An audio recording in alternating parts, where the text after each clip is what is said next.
Dr. Gasoy. Dr. Gasoy.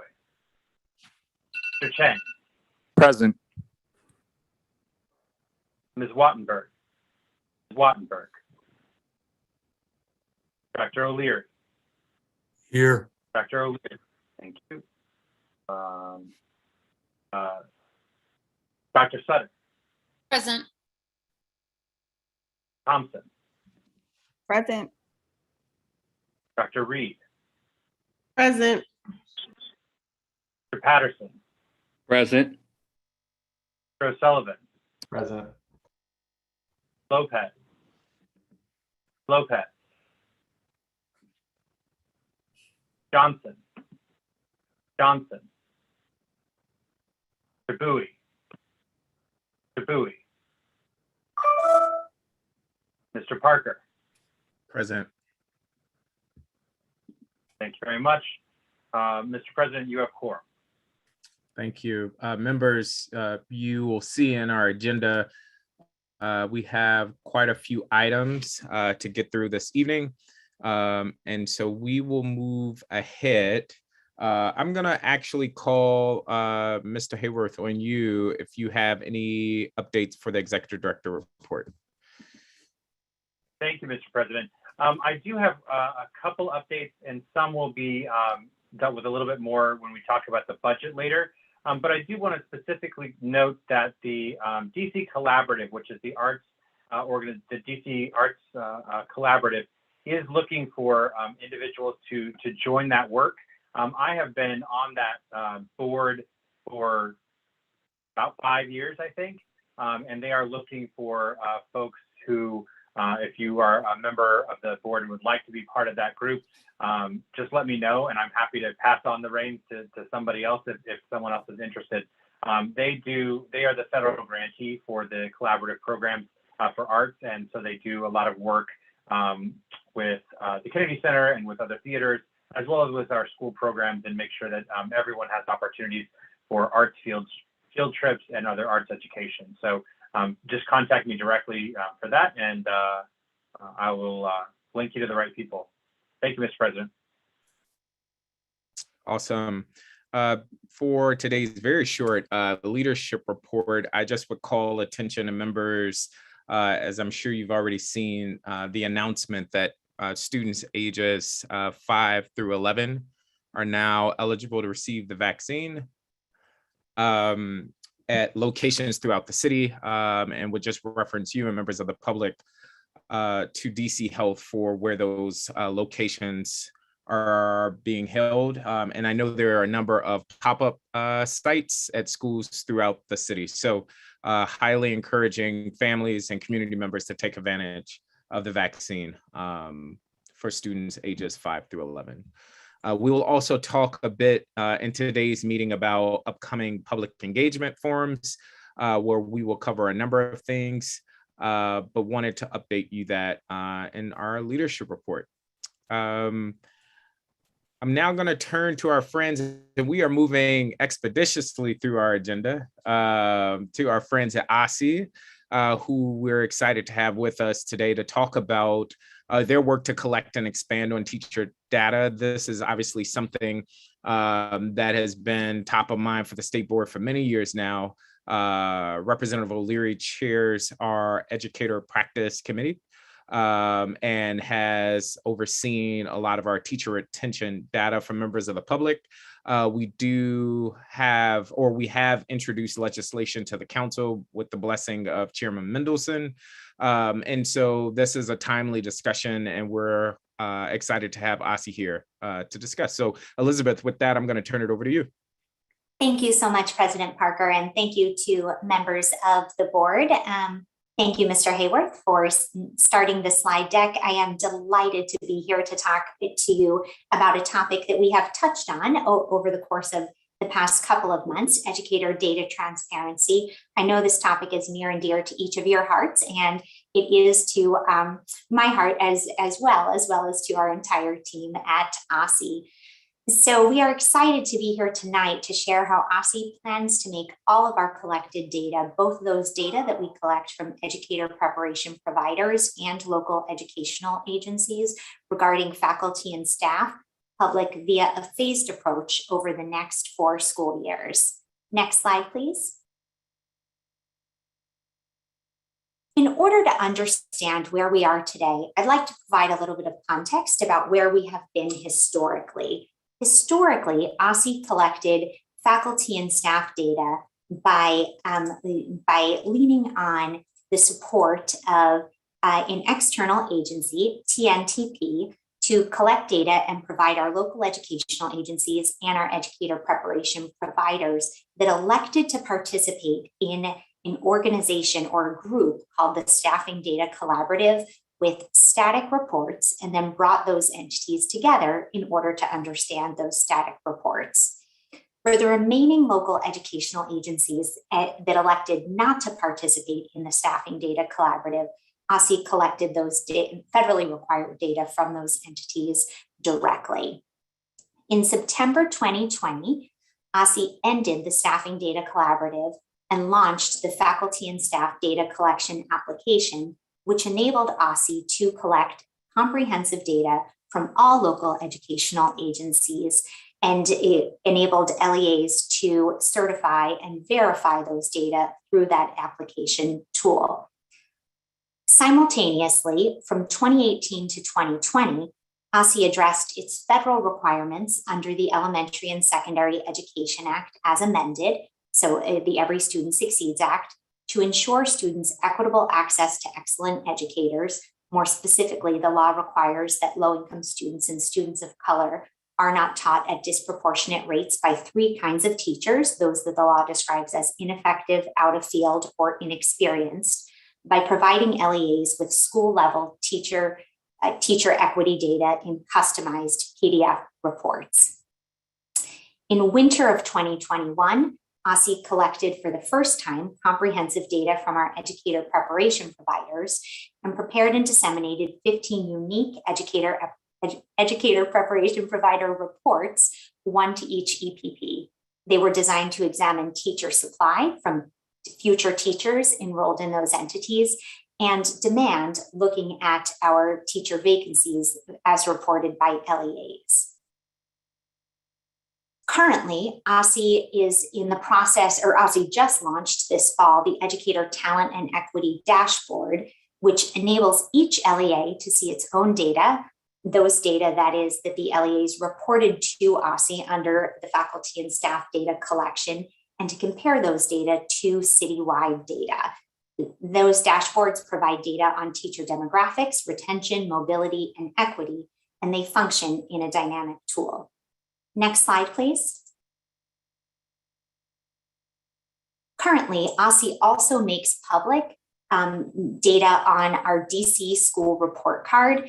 Those data were approved by the state board in February of 2018 and first launched in December of 2018 and have been launched annually thereafter.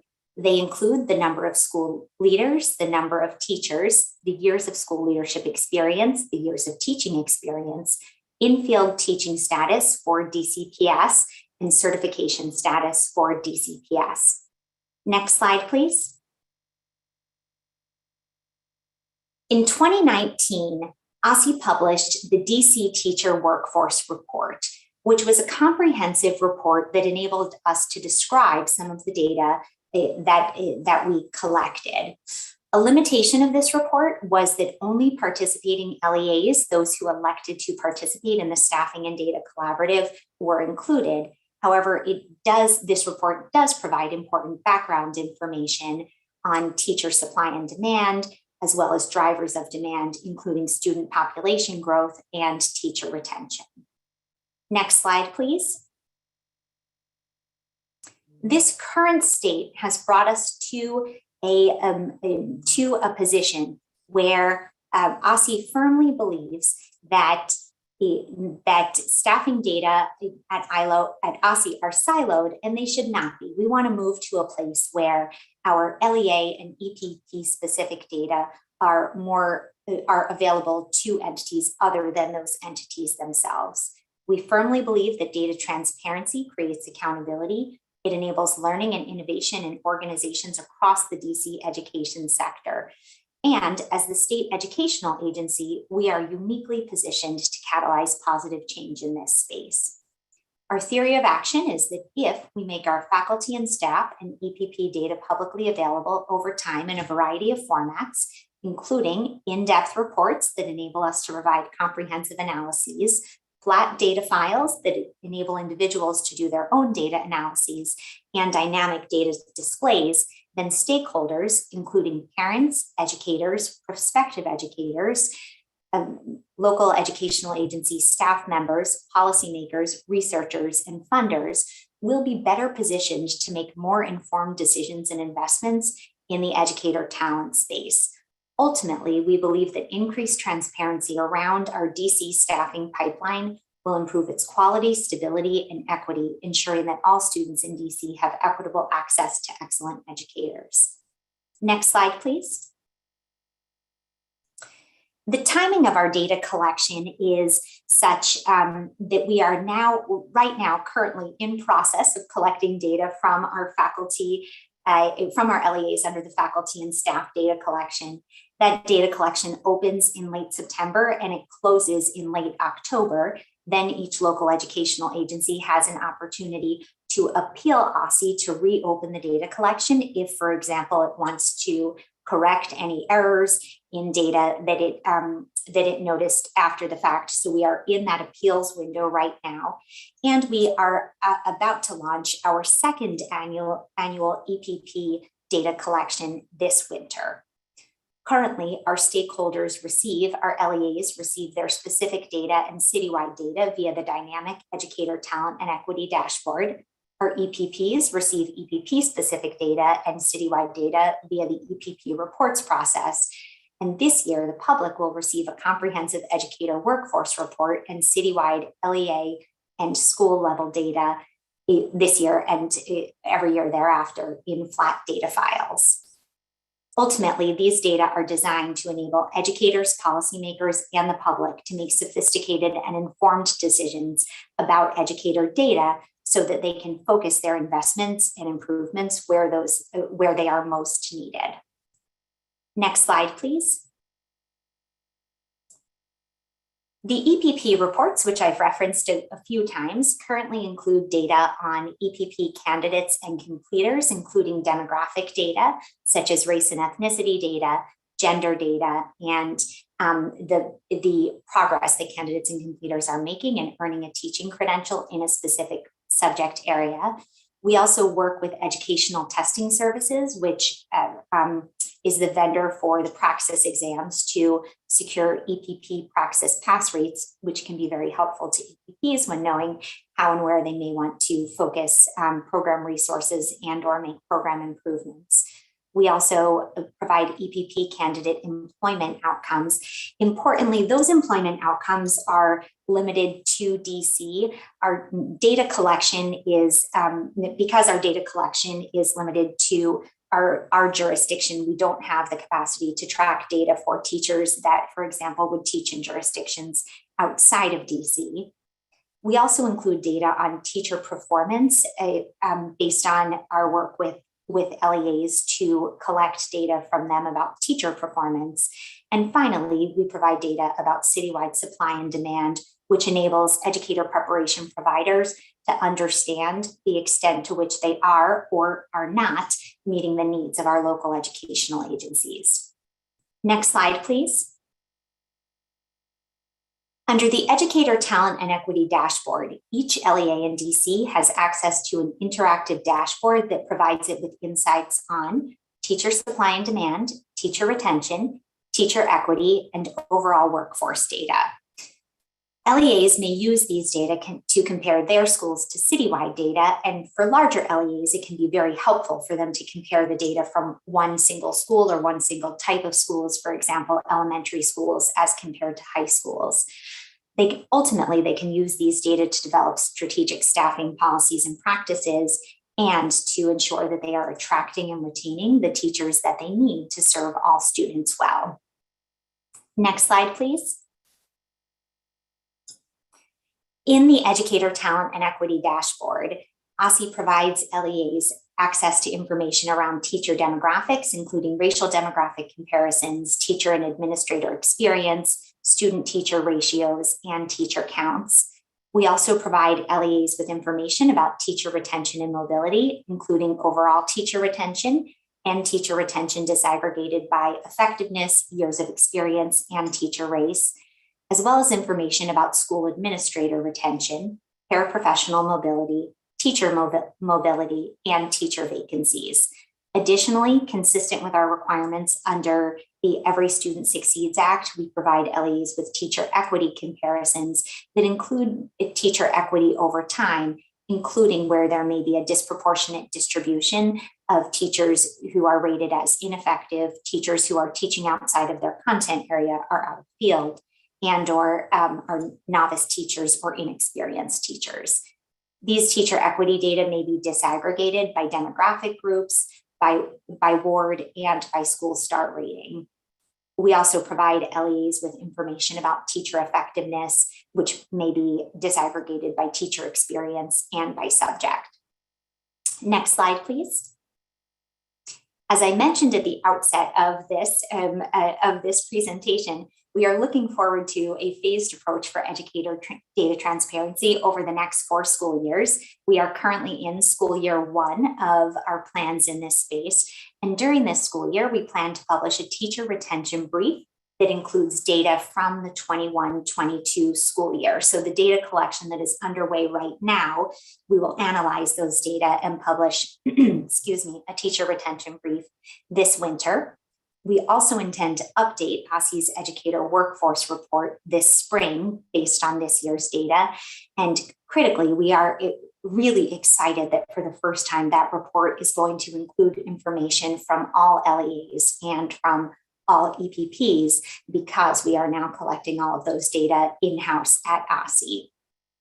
Finally, we intend to release demographic retention and citywide teacher supply and demand data in flat data files that include school level data. And those data will be important for the public who may be interested in doing a deeper level of analysis. Next school year, we intend to publish EPP certification and demographic data, as well as LEA faculty and staff demographic data via a dynamic display, as well as continuing to publish our updated flat files, i.e. those files that we are publishing in the 21-22 school year.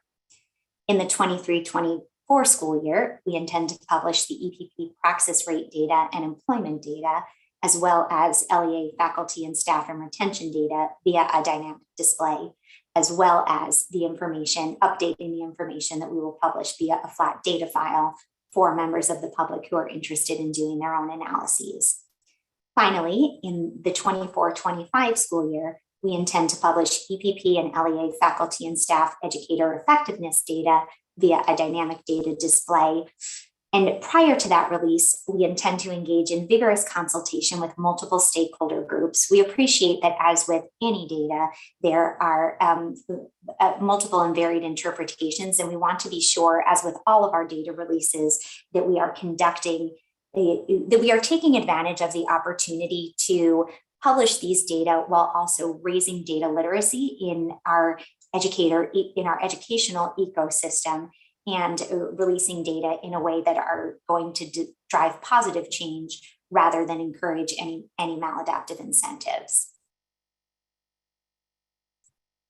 There are some appendices slides, but I'm happy to pause right here. I've just shared a great deal of information. I'm happy to take any questions that the committee may have about this phased approach, about any specific work that we have underway now. And I'm looking forward to a great conversation. Thank you, Elizabeth. Members, as usual, if you have a question, please raise your hand.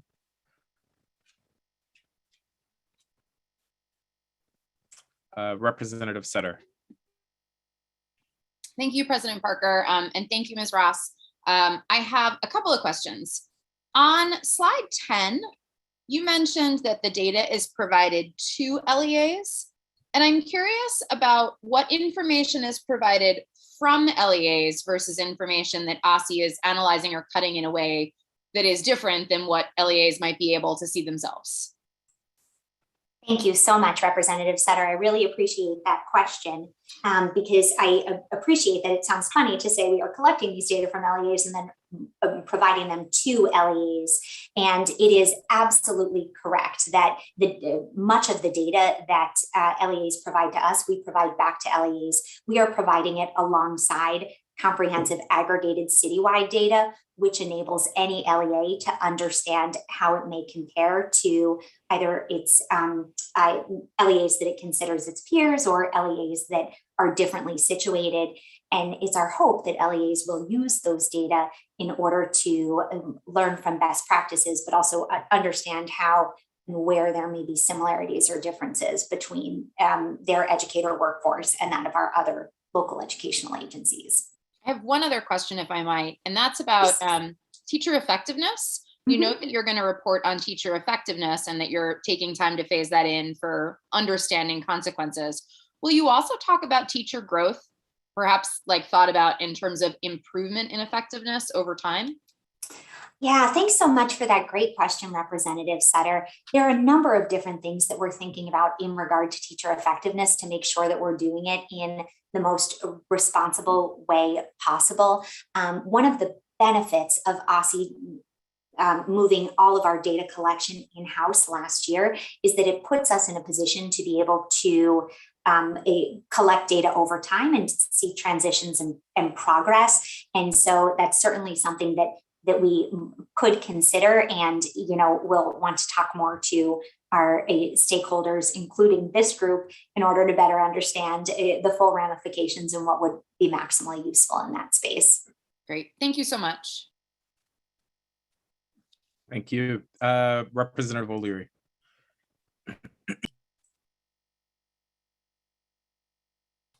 Good afternoon again. I have some quick questions, and they really are just yes and no answers, I think, except for maybe one of them. Can LEAs decide not to provide info to OSSE when it's requested?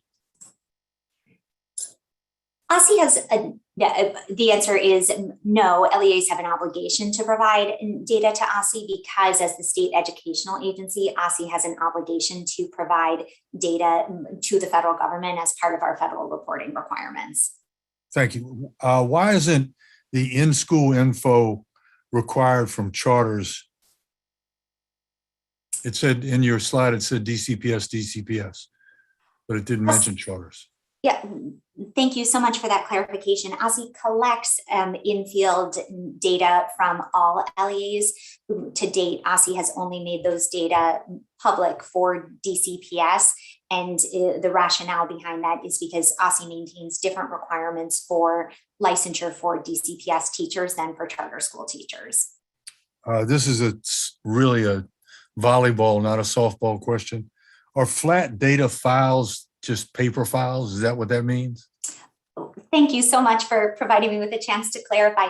A flat data file would be an Excel file, and it would be electronic. So it could be printed out on paper, but we envision that these data will live on our website, so they will be accessed electronically by the public. Thank you.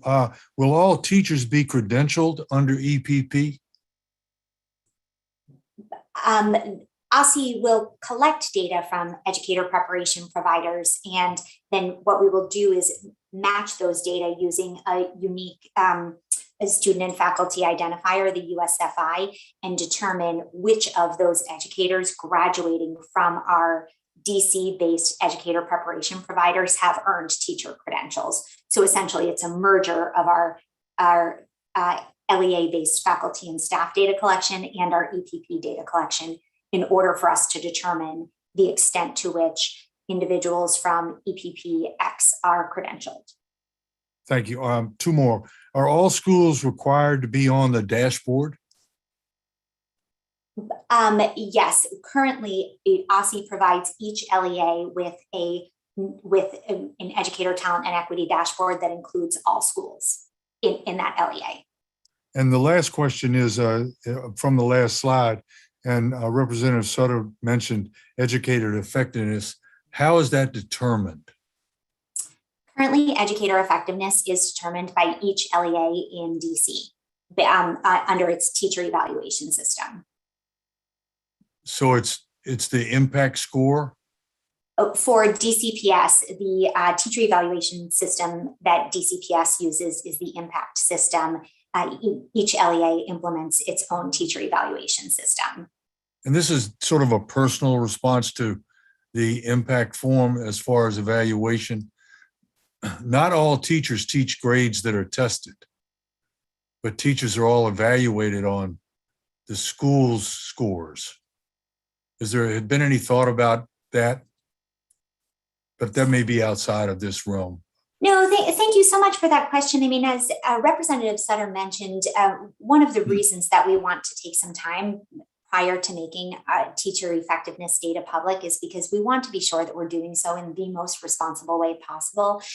And we think it's likely that doing so will involve providing additional information to all LEAs in the public in order to help them interpret these data about the components of an individual teacher evaluation system, knowing that LEAs have significant authority in DC in order to implement evaluation systems that across our jurisdiction do differ dramatically in terms of their components. And so we do think there is an opportunity on the OSSE side to think strategically about how we are publishing those data so that members of the public have sufficient information in order to accurately interpret them.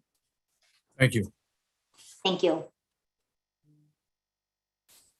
Next up, Representative Wattenberg. Hi, thank you. A few questions, starting with on the teacher retention data. I don't think you used that word, but my question is, at the school level, will people be able to see what the retention and turnover levels are for their school? Thank you very much for that question, Representative Wattenberg. Yes, it is our intention to publish two different slices of information related to teacher retention in this current school year. We appreciate it's an area of keen interest for many in the public, as it is, of course, for this body and for our team at OSSE. Almost immediately after closing our data collection this year, we will work to analyze those data and put out a teacher retention brief, which includes citywide data, followed by our educator workforce report, which will include a deeper dive into teacher retention data, but also our entire workforce data. And with that report, we will publish flat data files, which again will be electronic Excel sheets that individuals can use to take an even deeper dive and look at, for example, teacher retention at school X. And So the publication. If I'm understanding this correctly, researchers and people with lots and lots of time and technical ability will be able to look at the teacher turnover retention rates at the school level, but the public won't really be able to do that. Is that correct? Fair read of that? Thank you for that question, Representative Wattenberg. That's not our intention. Our intention is truly to make these data as accessible as possible. And we think one of the ways to do that is to put out a report that helps to describe the data, give the data some context. And our goal with that report is to make it very readable, very accessible, very user-friendly, and then to release at the same time as that report publicly accessible data files. Certainly, researchers are one audience for them, but we do not intend them to be something that would not be accessible for a parent or a community member. They will be published on the website. And I think for someone with some comfort using a computer and the Microsoft suite of products, I think they should be sufficiently accessible. I really appreciate the question. It is certainly not our intent that these are only used by researchers. So I don't know if you're going to bring us back any ideas for how it's going to look. I will say, if it's not on the dashboard, I think it's going to be very, very hard for people other than researchers to go in there and find out. So I agree very much with your theory of action that as this kind of data is transparent, it helps to bring about the kind of reforms we want to see and the kind of attention to these issues that we want to see. So I would really urge, if you can, to try to figure out really how to make it part of the dashboard. But let me go to another one. So some of the data that you're collecting, insofar as it is, well, I guess LEA or school data, to what extent is it the same definitions across LEAs and schools? So by which I mean the auditor had reported that in terms of different issues, I know absenteeism was one, and there was a few others where charter schools were creating their own definitions. And I suppose in a way you could say DCPS was too, I don't know, but therefore any comparison, looking at the numbers, it was apples to oranges. Is that going to be rectified in this? Thank you so much for this question, Representative Wattenberg. We have extremely rigorous definitions because we use these data for federal reporting that we use for our faculty and staff data collection. We have publicly posted on our website the definitions for each of these terms. And so it is certainly not our expectation that any LEA would certify data, that is, state the data are correct, that do not meet those definitions. But you understand what I'm saying is they were allowed to create their own definitions. That was in the auditor report, and I think you guys have acknowledged that. So my question is, will this change that process so that you're setting the definition, not the LEAs? Thank you so much for that question, Representative Wattenberg. When OSSI brought the data collection in-house for the LEA faculty and staff data collection, that put us in a position where we were able to establish clean definitions that we are able to use across sectors. And by clean, sorry, that was an imprecise term, establish uniform definitions that we are able to use. So that problem that was raised in the auditor's report, you're solving that with these reports? Why I'm hesitating to answer that is because what we are collecting here is not related to student attendance data. And so I just don't want to speak, which is the example that you raised. And so I just don't want to speak outside of my area of expertise. But in regard to our educator data, we feel very confident that because our LEAs are certifying this data. I know I'm taking time. Mr. President, can I ask one more question? I'll take that as a yes. Yes. Okay. Yes. So with all of this data that you're describing, I'll be specific about, I think, the demographic information, the teacher turnover information, the effectiveness information, but I'm really speaking of all of it.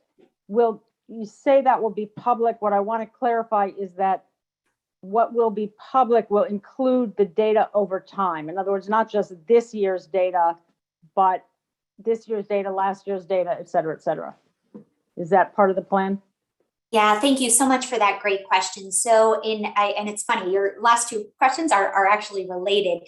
In order to ensure that we have uniform definitions across our data, we actually can't go too far backwards, but moving forward, our plan is to build on top of, or to layer on top of each data release so that we can be sure that people can do analyses across years, understand the way that our city workforce has changed in this space.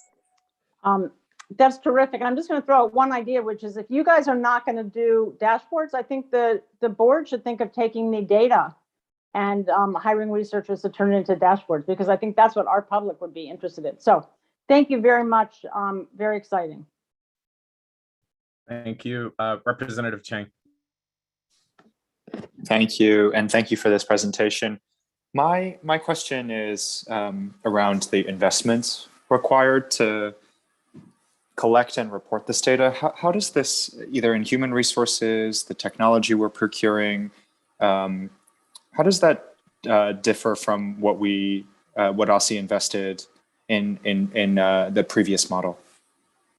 Yeah, thanks so much for that excellent question. I don't have raw numbers off the top of my head. I am, happy to work with the team and follow up more formally. What I can tell you is that we have a really dedicated team working around the clock to provide LEAs and EPPs with the support that they need to timely, accurately complete and certify these data collections.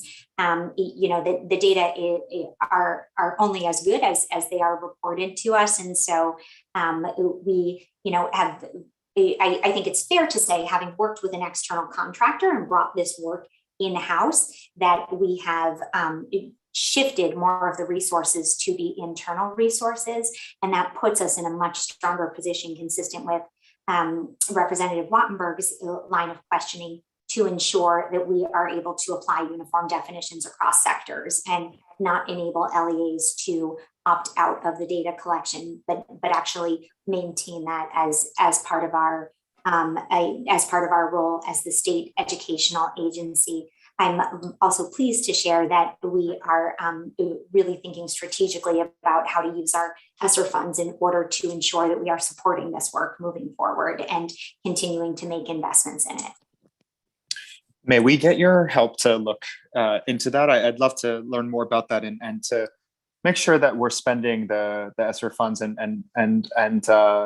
some of the short-term funding we may have to make sure that we're building and strengthening our well, like you said, our internal strength as an organization and as a city over the long term. I have, is that something we could get your help with?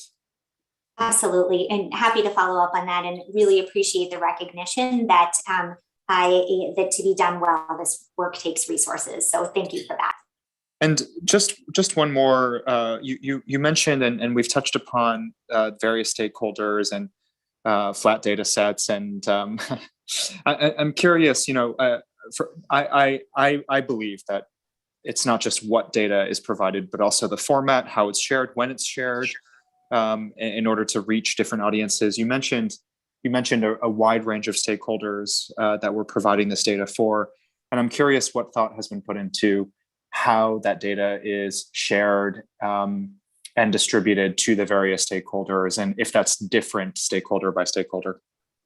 Yeah, thanks so much for that excellent question. A great deal of thought has gone into this, in part because we want the entities that are best poised to take action on these data to have access to them when they can actually be maximally useful. I know one of the things that everyone working in the educational space struggles with is the fact that there is frequently a data lag. And so it is our goal to ensure that the data are as timely as possible. A great example of this is our local educational agencies are making staffing decisions in late winter, early spring. Generally, teachers are making plans about when they are coming back next year. Generally, LEAs are making plans about plans about who they need to hire, what they may want to change from a staffing perspective. And so internally at OSSE, it's very important to us that we are delivering these data with the citywide comparisons that we talked about earlier to LEAs at a time when they can be maximally useful. Year one in this in this phased approach, we launched that in the fall, but moving forward, we intend to deliver those updated data to LEAs in February every year, so that they have them in order to make those decisions. In terms of working more broadly with our stakeholders, we are still thinking through as we roll out each phase of this plan, including the workforce report, about the best approach to ensure maximum engagement. And it would love to continue the conversation about if there are key timelines that we should have in mind. Thank you so much. Representative Reed. Good evening. So thank you, Ms. Ross, for presenting updated information on data. It seems like the dashboards have a lot to do with LEA level support, and the LEAs can really use them for decision making. I'm thinking about the citywide trends related to teacher preparation, retention. We put the EPP standards in place so that we can get some level of consistency as much as we can, I guess, across as a state in regards to teacher preparation. So I'm just curious of and I know it's like forecasting crystal ball, but what are some of Aussie's thoughts in regards to how do we support the system on a state level? And then just even like how could this information be used, again, crystal balling, like for incentivizing educators to come to DC, to stay in DC, even if it's, you know, working through different networks, or even within the networks, you know, trying to stay longer versus some of the competitiveness that goes with it. So I'm just kind of curious about like, how can this information be used for not just LEA support, but what are you thinking in regards to, you know, our vision for our city and educators in our city? Thank you so much for the excellent question, Representative Reed. One of the huge opportunities that we are really excited to capitalize on is actually to combine our staffing data from our EPPs with our faculty and staff data, because that will provide all of us with a more comprehensive understanding of which of our educator preparation providers are actually preparing educators that are serving our schools and our students well, as compared to educators that are getting their training here in DC, but then moving to other jurisdictions in order to serve those jurisdictions with their training. So we think at first that match is just critically important. And we feel so lucky at Aussie that we're in a position with oversight over both of those bodies, our teacher preparation providers and our local educational agencies, that we can actually create that match. And then creating that match, you know, it's really about taking a look at what's going well and doing some qualitative research to understand why. What is it that is different about this relationship between this educator preparation provider and this local educational agency that is resulting in a significantly higher than average sustained over time effectiveness of their graduates, retention of their graduates, providing those entities with a platform to elevate the great work that they're doing so that it can be expanded to the extent applicable and practicable across our city. One more question, and I know this is more longitudinal, but are there any, and again, crystal ball, so are there any kind of like year markers that you would say like, okay, let's give it 3 years before we can start making certain determinations, or 5, or we can come out the gate within 1, you know, making some probably preliminary decisions? I'm just kind of curious of like, when do you think that you will be able to start seeing some trends in regards to the updates? Yeah, this is such an excellent question, Representative Reed, because the answer is really a both. And I mean, every single day there are LEA leaders, there are EPP admissions officers that have to make decisions about staff to hire, about classes to fill, about where to recruit. And so we are in a position where sitting on these data for too long doesn't do anyone a whole lot of good. At the same point in time, I do think it makes sense for us to acknowledge that data, single year data, can be very noisy, and we are going to be able to draw much firmer, much stronger conclusions if we're actually looking at multi-years of data. One of the other challenges that that we know is on the horizon as we do a deeper dive into some of these data and really do some of the more granular analyses, which is where a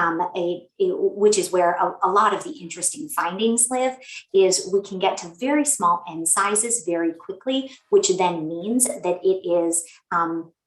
it could be less indicative, less replicable over time. And so I think it's really incumbent upon Aussie and all users of these data to be clear about the,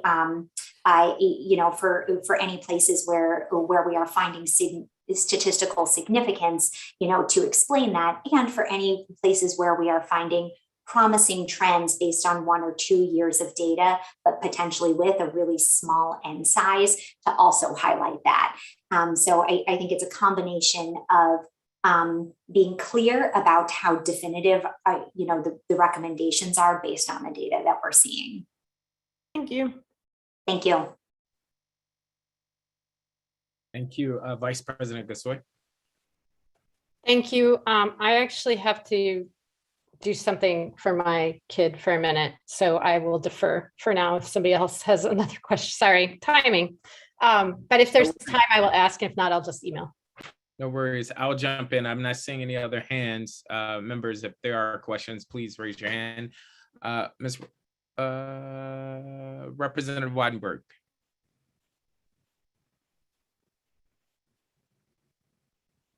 One other question on the teacher effectiveness. You talked about how this was going to use common definitions across all the LEAs, but it occurs to me, if you're using impact for DCPS and each LEA has its own definition of effectiveness, that won't be apples to apples, correct? You're not going to provide or are you? Yeah, thanks so much for the excellent question, Representative Wattenberg. So currently, the definition that LEAs report data under effectiveness is they are reporting binary data. So they are reporting whether a teacher is, well, I guess they are reporting one of three data points. Either a teacher is not rated, a teacher earns a rating below effective, or a teacher earns a rating of effective or higher.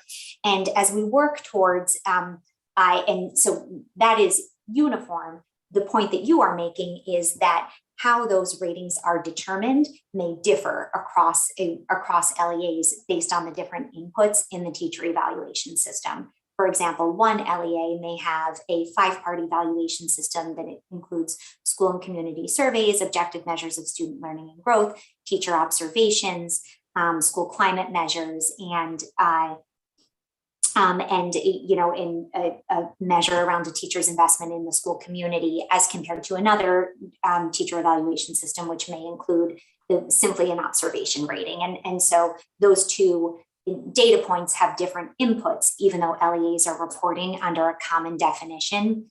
As I mentioned in response to Representative Sutter, one of the things that we are really thinking strategically about internally is what kind of information we can and should be providing to the public about the inputs behind those data before we move forward and make those data public, in order to ensure that they are that those data are interpreted accurately and responsibly.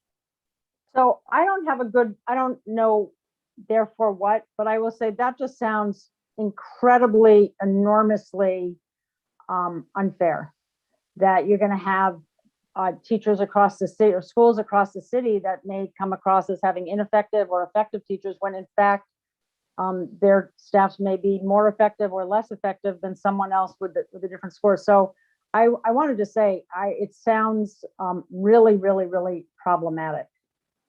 So thank you for voicing that concern, Representative Wattenberg. And I do want to reinforce our timeline for this, for the publication of those data. Again, we anticipate publishing those data in the 24-25 school year, so that we can make sure that we're doing so in a way that is responsible, that eliminates maladaptive incentives, and includes continued consultation with groups such as this one.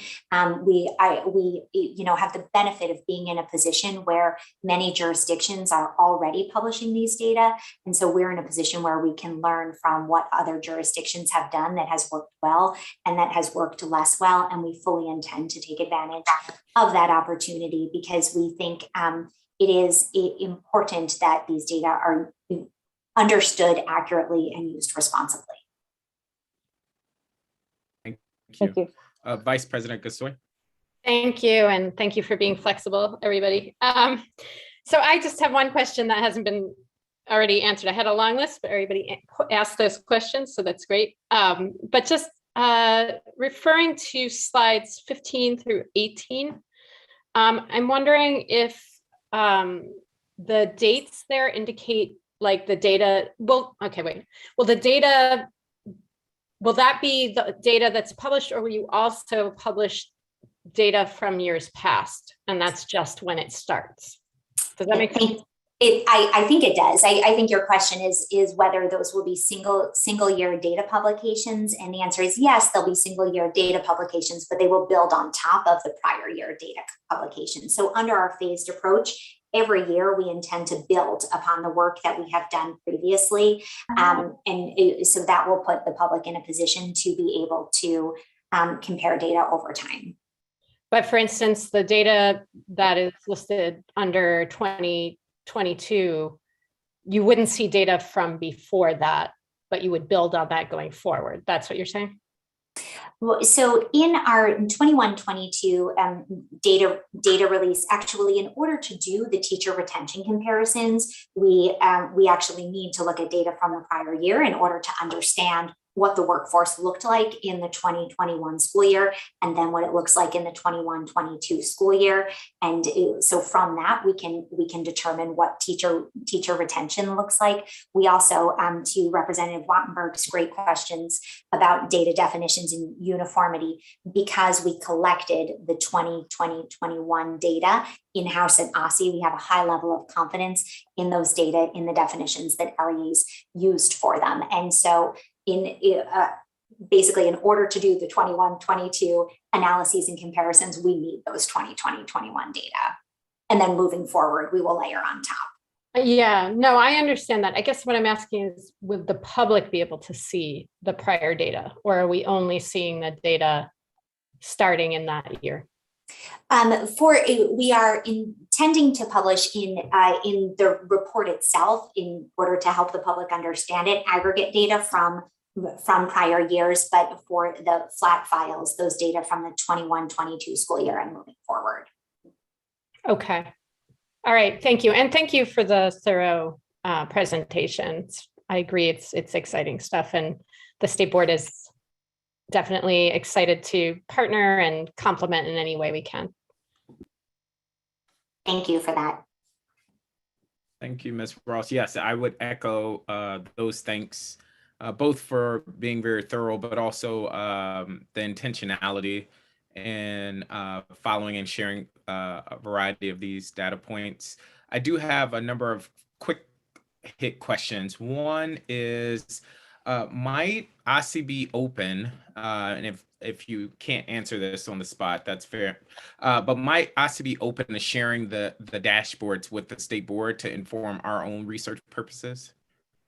Thank you so much for that great question, President Parker. So in year one, I think it's critically important to provide the LEAs with an opportunity to actually look at their data in a way that they can analyze and compare to citywide data.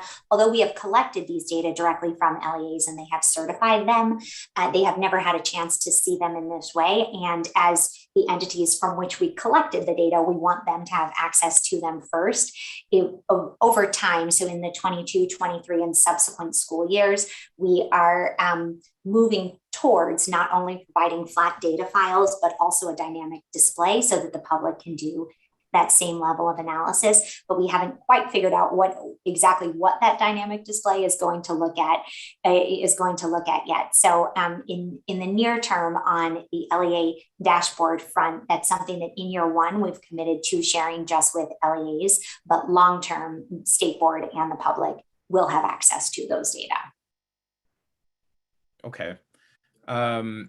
Just to make sure I'm clear, when we say dynamic data displays, is that just another way of saying interactive, like I can push a button and things move? Okay, great. That's exactly right. That's exactly right. Rather than an Excel file where you may have to have some level of data sophistication in order to turn that into a chart or a graph or a different kind of analysis. A dashboard does a lot of the work for you. Got it. And just to take a step back for a second, I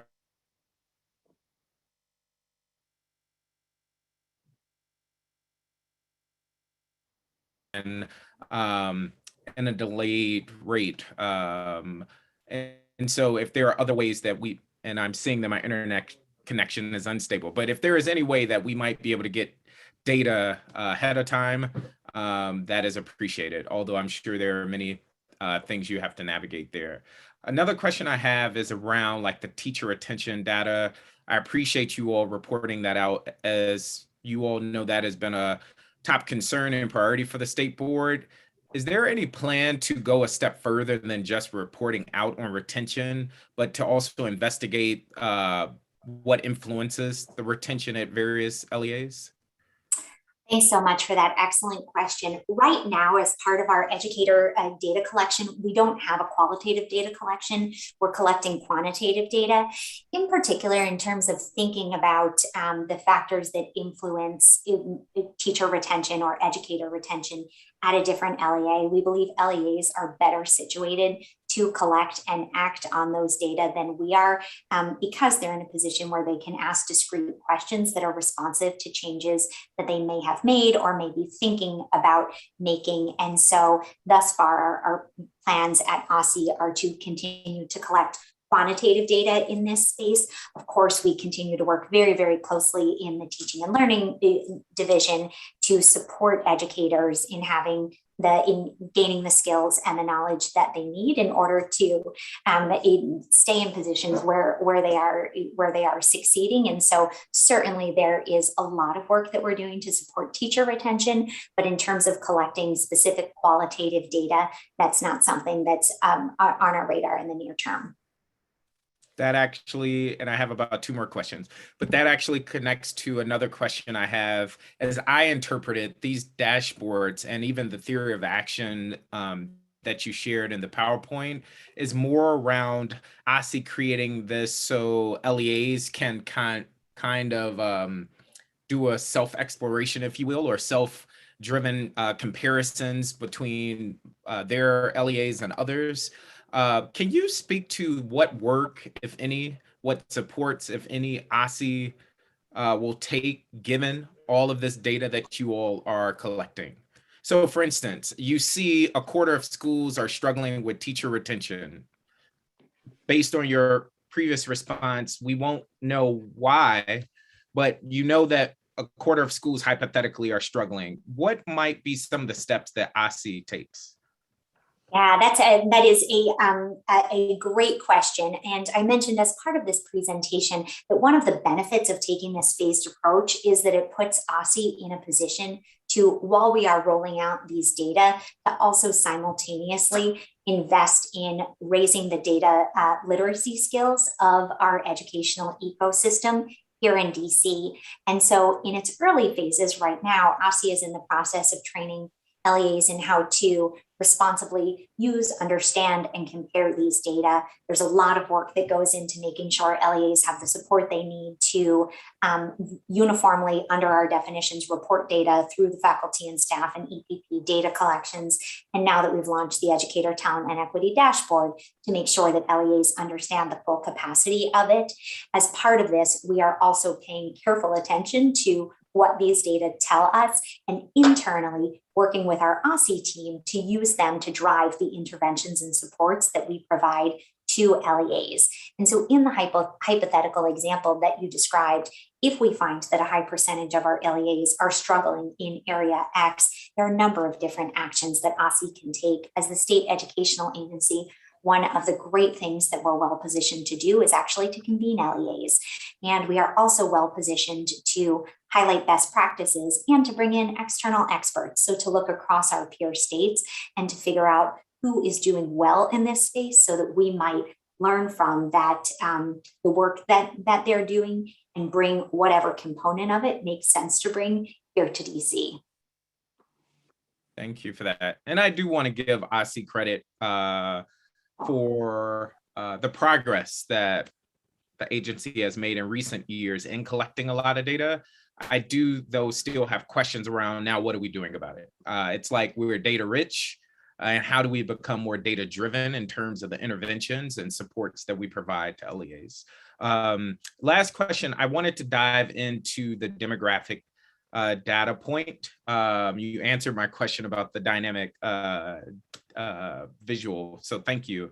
Can you just clarify for me, and Representative O'Leary was getting at this a little bit earlier, just like what metrics are included there? And I raised this because for the state board in years past, we focused on retention of Black and Latinx or Latino educators. And so I noticed that we collect this data, want to know what's in it. I also know that we are, I think it was in 23, 24, going to roll out like the more dynamic visuals around it. But again, wanting to just get at like, what are we as a state agency doing to support LEAs in increasing the retention of Black and Latinx educators in particular? Yeah, thanks so much for that excellent question. That's something we've been thinking a lot about on our OSSI team, and actually was a core priority of our DC Teacher of the Year, Mr. Alejandro Diaz-Granados last year. So we spent a great deal of time talking with him about this issue. So because we collect both information about teacher retention, but also teacher racial and ethnic demographic data, we have the capacity and have now provided LEAs with the capacity under the Educator Talent and Equity Dashboard to triangulate those two data points. And so to look at whether teacher retention differs, for example, based on teacher years of experience or teacher race, or for an LEA with school in multiple wards, whether it differs by ward. So there are a number of different analyses that LEAs can do in order to find out whether whether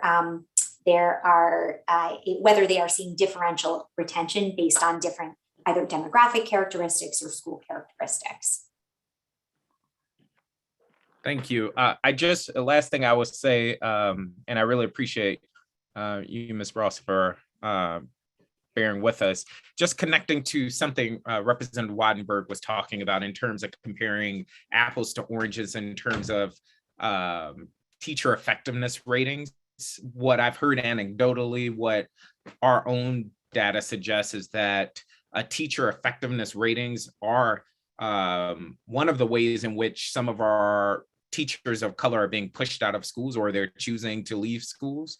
And so I wonder, with collecting this data, if there is something there that can be done to intervene, to work, to convene LEAs, to just investigate, like, why might, according to a recent analysis, more Black and brown educators in DCPS be rated as lower effective teachers? And so just throwing that out there as food of thought, and I'm sure it's already on your radar. But again, I so appreciate it, and will note this is in the space more broadly. This is a burgeoning area of scholarship, and there are different interventions that some researchers are playing around with in order to try and adjust for bias in evaluation systems. So it is something we're keeping a really, really careful eye on.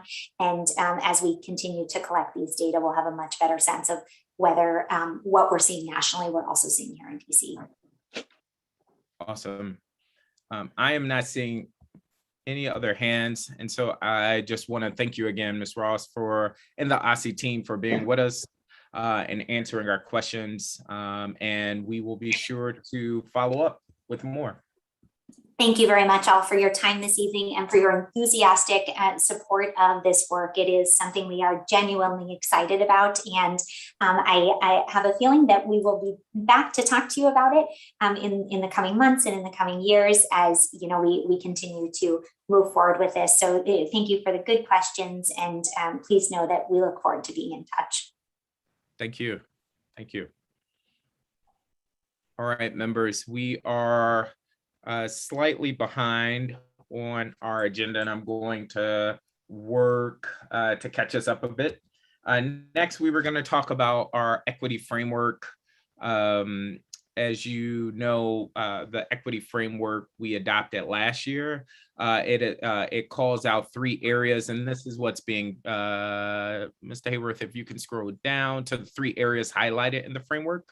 The 3 areas largely focus on supporting at-risk students. The next page down, supporting at-risk students, making sure we retain educators of color, and making sure we expand access culturally relevant pedagogy in our schools. And so what we wanted to do now was just to reflect on where might there be opportunities to enhance our work around our equity framework, acknowledging that while we've made progress, there's still room to grow here, as well as you'll recall that we agreed that annually we would revisit these focus areas to say, are these the right ones? Should we change them? I remember a discussion earlier in the year, if I recall correctly, for this first focus area about student learning and academic outcomes. There was discussion around explicitly calling out certain groups of students. And so that is what we wanted to open up the floor right now as we're quickly approaching a new calendar year, to think about like where might there be opportunities to better use our framework, as well as where might there be opportunities to tighten our focus areas. The last thing I would say is there were intentional decisions made when we adopted this framework to focus on, or rather to include focus areas that the state board did not have sole authority over. So for instance, the retention and recruitment of educators, or curriculum, for instance, or pedagogy. And the thought there was that we would be able to partner with external stakeholders and organizations to advance that work. For instance, there was a discussion earlier in the year that with the passing of then President Davis of the Washington Teachers Union, that those conversations naturally ended, but there was discussion around working alongside the union to kind of emphasize this focus on representation. And so I just named that to say, we acknowledge then that we don't have authority over all three of these focus areas. In fact, any of them really directly, but we included it in hopes that we could influence and work collaboratively with others. And so that too might be something we think about changing as we move forward. So I'm thinking this will be a quick conversation, as this will be one of several that we have over the coming months, but at least wanted to just put ideas, questions on the table, in hopes that we can follow up next month as we work to tighten this. Anything in terms of how we might improve our use or changes to our focus areas for the equity framework? Representative Thompson. I have a question. I was not here when we adopted the equity framework, because that's how democracy works, and I didn't run yet.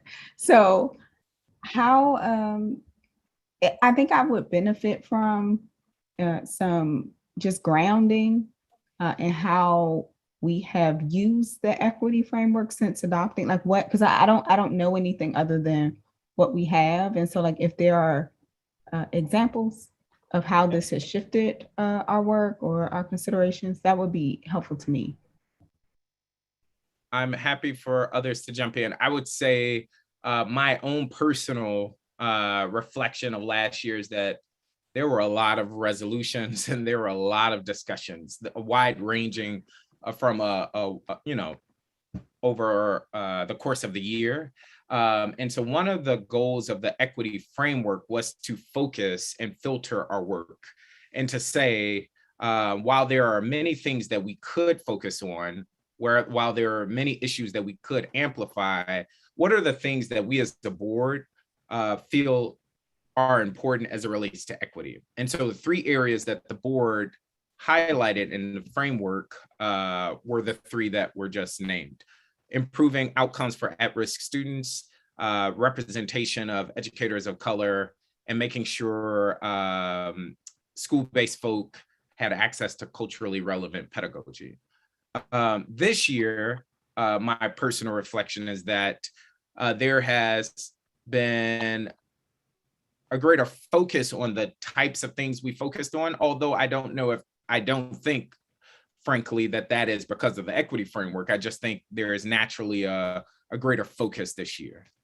So that's a little bit of context. One of the things that I know we agreed to do, for instance, was that we would write equity statements when we put forth a resolution. And the resolution that Representatives Sutter, Reed, and I put forth last week, there was an equity statement. However, admittedly, I have not, and I don't think the board has done a great job of highlighting that push. I actually think our student representatives have done a greater job of putting forth their student representative statements. So I'll just name that as a potential area of focus, but also what we were hoping to accomplish with the framework originally.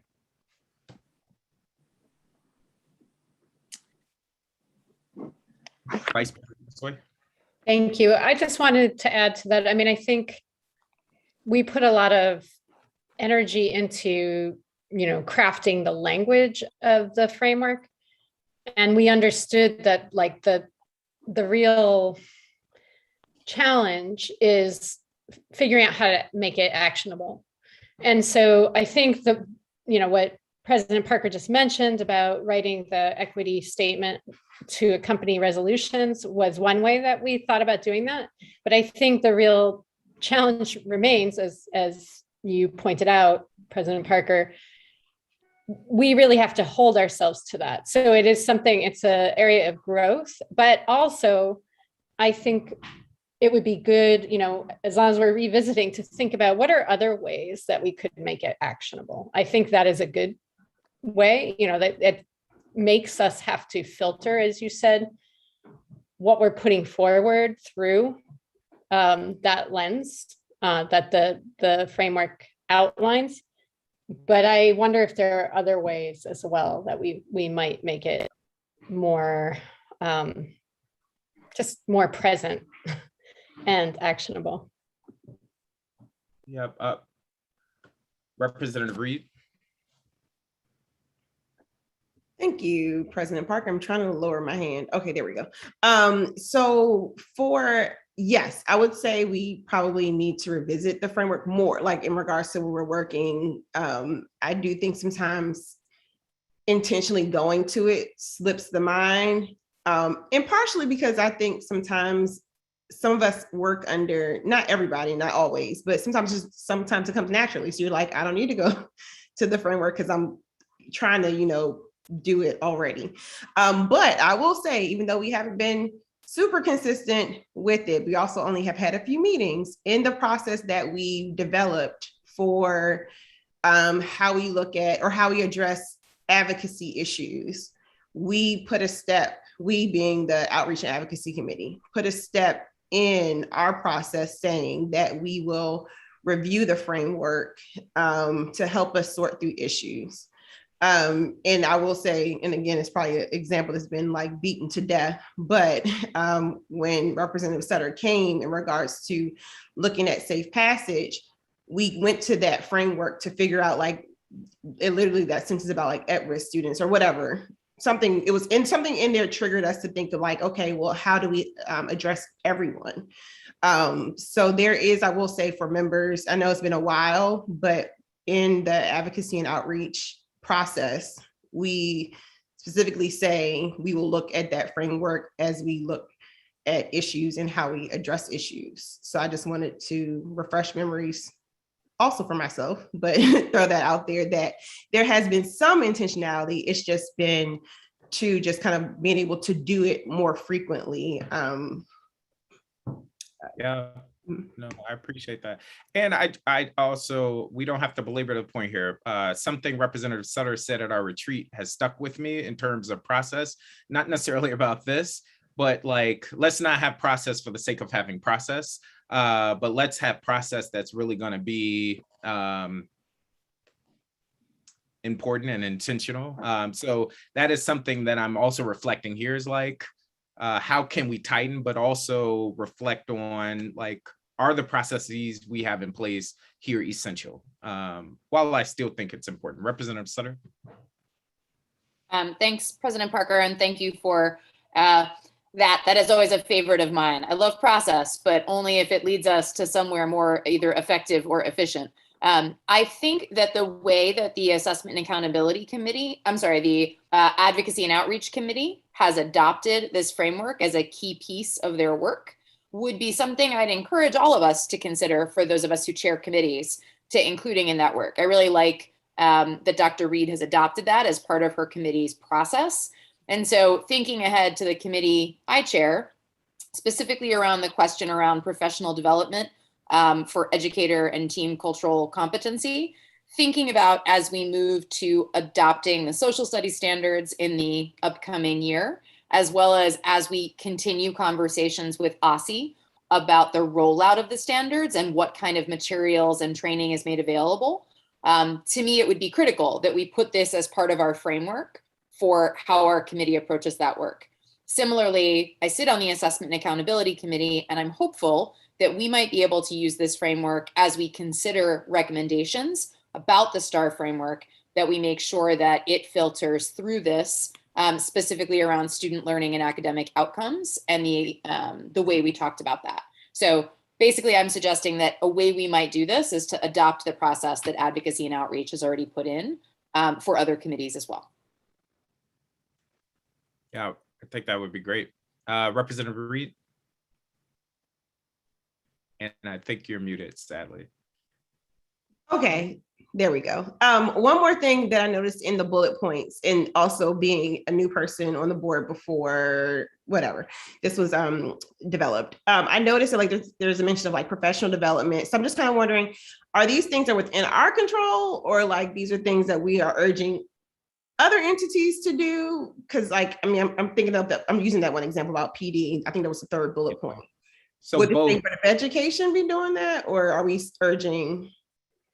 So it's like a both and. So the staff, I'm proud to say, did actually go through professional development around like a lot of that work. And they shared, you may recall, at one of our earlier retreats this year. And we were also wanting to influence external LEAs and organizations to kind of amplify this. And that's what I was saying. We haven't been as successful with like working or striking up partnerships with external folk to advance that work. I would also say just give, I'm out of order, but give it some time. Like this, I see it's August 2020 is the date. And so similar to what we were talking about with OSCE's EPP or whatever, like, you know, sometimes 1 year, maybe just takes more time, more opportunities. Yep.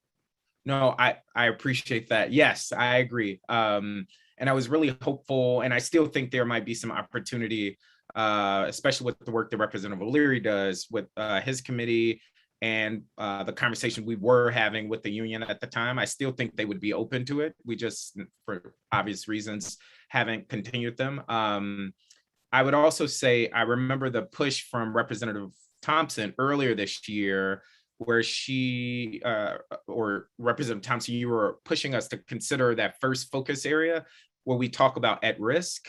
And as I remember it, asking, should we just name Black and Brown students or whatever the student categories were, so as to not conflate socioeconomic status with racial groups. And I'm oversimplifying that. And so there might be some ways that we can even tighten some of the focus areas as they currently are. But as I mentioned, this can be an ongoing conversation that we have as we committed to reviewing it annually.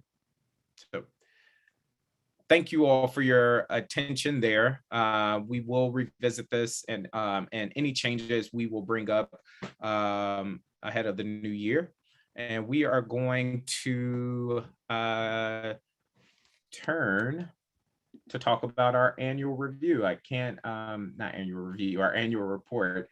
Caitlin Ping is going to share with us the work that she's done to date, what she's thinking, get feedback from us as we are preparing our annual report. And I would just say, I'm really proud of the work that the board has done this year in terms of our committee's work, the engagement that we've had externally. This continues to be a challenging time period as we're virtual, as many of our schools are going back in person. Parents are grappling with what that means in terms of vaccine access. And so I'm going to turn it over now, but just wanted to frame that this has been an important year as we transition back to, as Representative O'Leary would say, our new normal. Hi, everybody. So on this rare occasion that I am on camera, I have a presentation to minimize my face, to make it as small as possible on Zoom.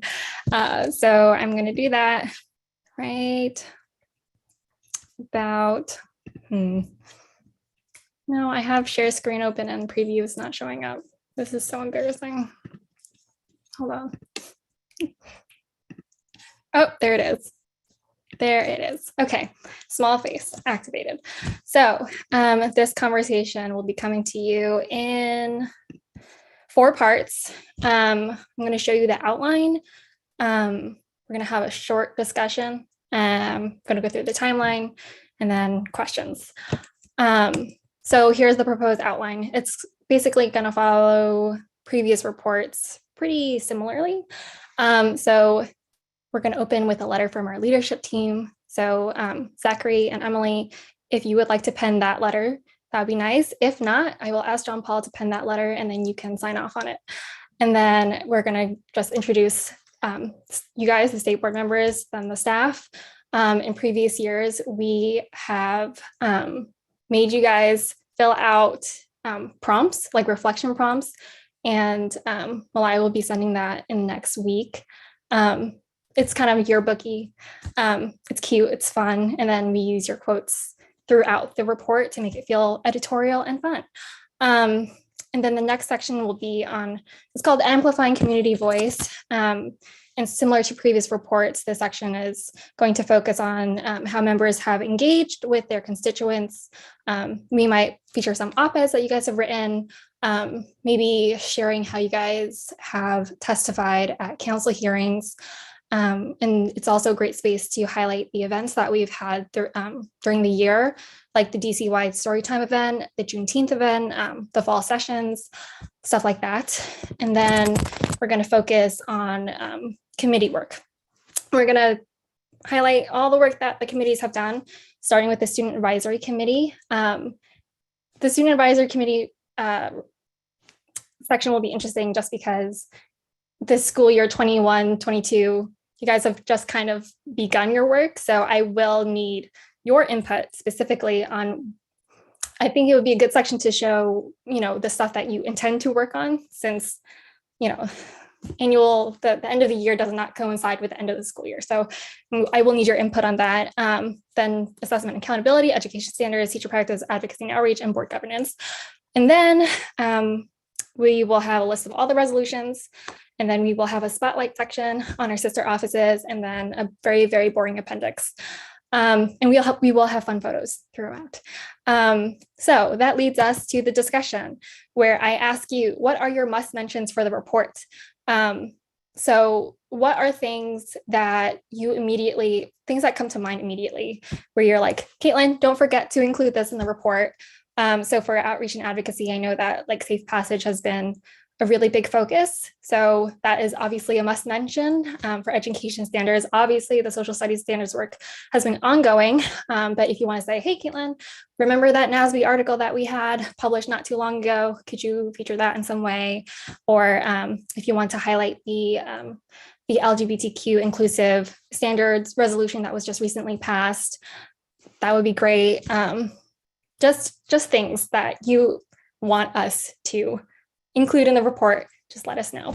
I see we have hands raised. So yes, I will have the floor open for, I'm gonna say 5 minutes. I don't wanna belabor this, but, and if you don't immediately have things that come to mind, you will just email me before November 8th. Alex. Thank you, Caitlin. Also, it's really nice to see you. I'd say maybe if you guys aren't already including it, I think the February town hall that we did, and then also expanding the number of student reps from 2 to 4. But I'm sure you guys have thought about that. So yeah, I'd say those are the 2 that I think of. Awesome, thank you. I have several ideas, but to piggyback off of that, I think of 3 main buckets that characterize our work this year. One are the changes that we made, and I think they were pretty significant, like the one Representative O'Sullivan just referenced in terms of expanding our student representatives. I think in terms of the standing committees, et cetera, et cetera. So the changes, I think, are council engagement. Many members just testified before council. We are working to reintroduce legislation to council, et cetera. So I think that's a main bucket. And then the work of our committees, which it seems like it's already on your docket. But those are 3 areas I would name. And then for the amplifying section, I forget what it's called exactly. It could be tricky, but if there is a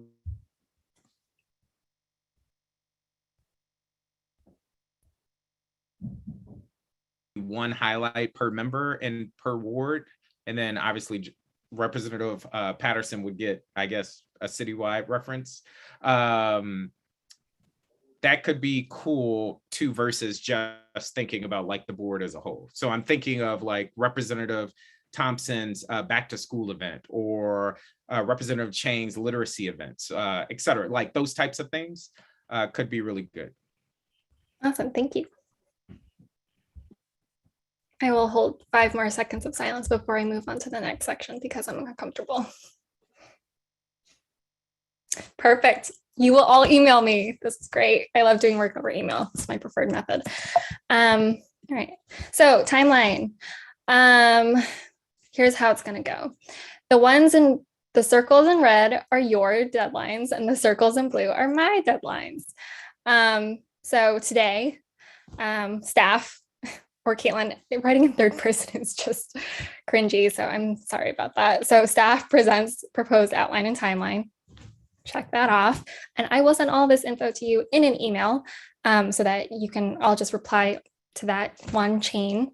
And then by the 8th, you will let me know if there are any other must mentions by the end of the day. That could mean 5 p.m. or that might mean 1 a.m. Who knows? I'm sure you will all get to that at some point. So then on Friday, by Friday, November 12th, Lyle will be sending you reflection prompts, and then you will have until December 6th. You will have so long to reflect and simmer on these reflection prompts. So just send it to me by December 6th, but I will periodically remind you so it doesn't slip from anybody's docket. By November 30th, we will send you a text-only draft, and then you will have also until December 6th to send back feedback and those reflection prompt responses. And then December 10th, I will send you a final draft, layout included, so you can see it all colorful and stuff. And then on December 15th, you will vote on it, whether you adopt it or not. I will not make any assumptions. And questions? One question I have, I know in years past, we've printed X number of these and circulated them. Can you just speak to the plans for that printing? I didn't have any plans unless somebody requested it, but I will. Well, if we can work with Mr. Hayworth, but if there could be X printed copies per member, as long as it fits in the budget, I think that would be helpful. Just going to some of the discussions we've had about just equity and access and making sure many people can read our annual report, not just digitally. Awesome, thank you. Just a thought, I'm wondering if maybe we should use our equity framework to think about what goes in this report too. I mean, obviously there's obvious things, right? Like the things we mentioned, but maybe we could use it in that way as well, of like the things that should be highlighted. So that was a great idea. Thank you. Okay, that's all the silence I'm taking. Thank you all. I will stop sharing my screen. Stop share. Now my face is big and I'm going to turn my camera off. Next section. Thank you. Goodbye. Thank you, Caitlin. Thank you. That's great. And for members of the public, I continue to think the State Board has among the best of DC government staff, and Caitlin is certainly at the top of that list. So among the top of that list. So thank you again. I'm going to turn it over to you, Mr. Hayworth, to talk about our budget. Thank you very much, Mr. President. Members, you should have now all had plenty of time to review the proposed budget for FY23. As you'll recall, FY23 begins just under a year from now. And so we have to go through the full budget process with the mayor's staff as well as with the council. And so we propose these almost a year and 6 months in advance prior to the year actually starting. If there are any questions, let me get through the presentation parts and then we'll come back to questions here in a second. But as you'll see here, we are anticipating no large increases in our expenditures from our FY22 approved budget, except for a couple. And those are ones that I believe are actually more restorations of our funding rather than actual increases. So you'll see here, and let me see if I can get the annotate button. You'll see here, the first one that I want to talk about is this line here, which is the professional services fees and contracts. That's the line where the vast majority of our research expenditures come from. So any reports that we contract out, any surveys that we do, anything that goes with an external vendor comes from this line. And I'm proposing to increase it back to $100,000, which was our previous request in FY22. As you'll see here, it was approved at $42,000. The next line down is the printing and duplication line. We are also increasing that line, similarly to what President Parker just mentioned about equity, is ensuring that we actually have the funding available to make those printings available for folks that aren't able to access our materials online. The next is an increase here at the payment of membership dues line. The council reduced our ability to pay for our full NASB dues in the FY22 budget. And so we're proposing to restore that amount back to $25,071, which is what our normal amount is. The next and one of the largest increases is this line here, the Octo IT assessment. This assessment is based off of current understanding of what Octo is charging us. So the $9,000 that council provided us in this last budget will not cover all of the funding that Octo is requiring us to pay. And so we're going to have to find that money in other lines for FY22. And so in FY23, we have now a proposed budget from Octo that will be around $30,000 for all of the costs related to our tech. So that includes all of our licenses for email, for Office suites, for any of our QuickBase, for the Ombudsman, for Student Advocate, for the cell phones, for all of the VPN access, all of the Zoom access, all of the things that go into making us be able to run electronically. They are going to charge us around $30,000 for FY23 is the estimate that they're providing. And so we have to budget for that full amount in order to pay for it. And then I'm going to stop sharing this and take questions on this one, particularly on the FY23 budget. And then we can go and talk about the enhancement request in a second. So are there any questions related to the proposal for the FY23 budget?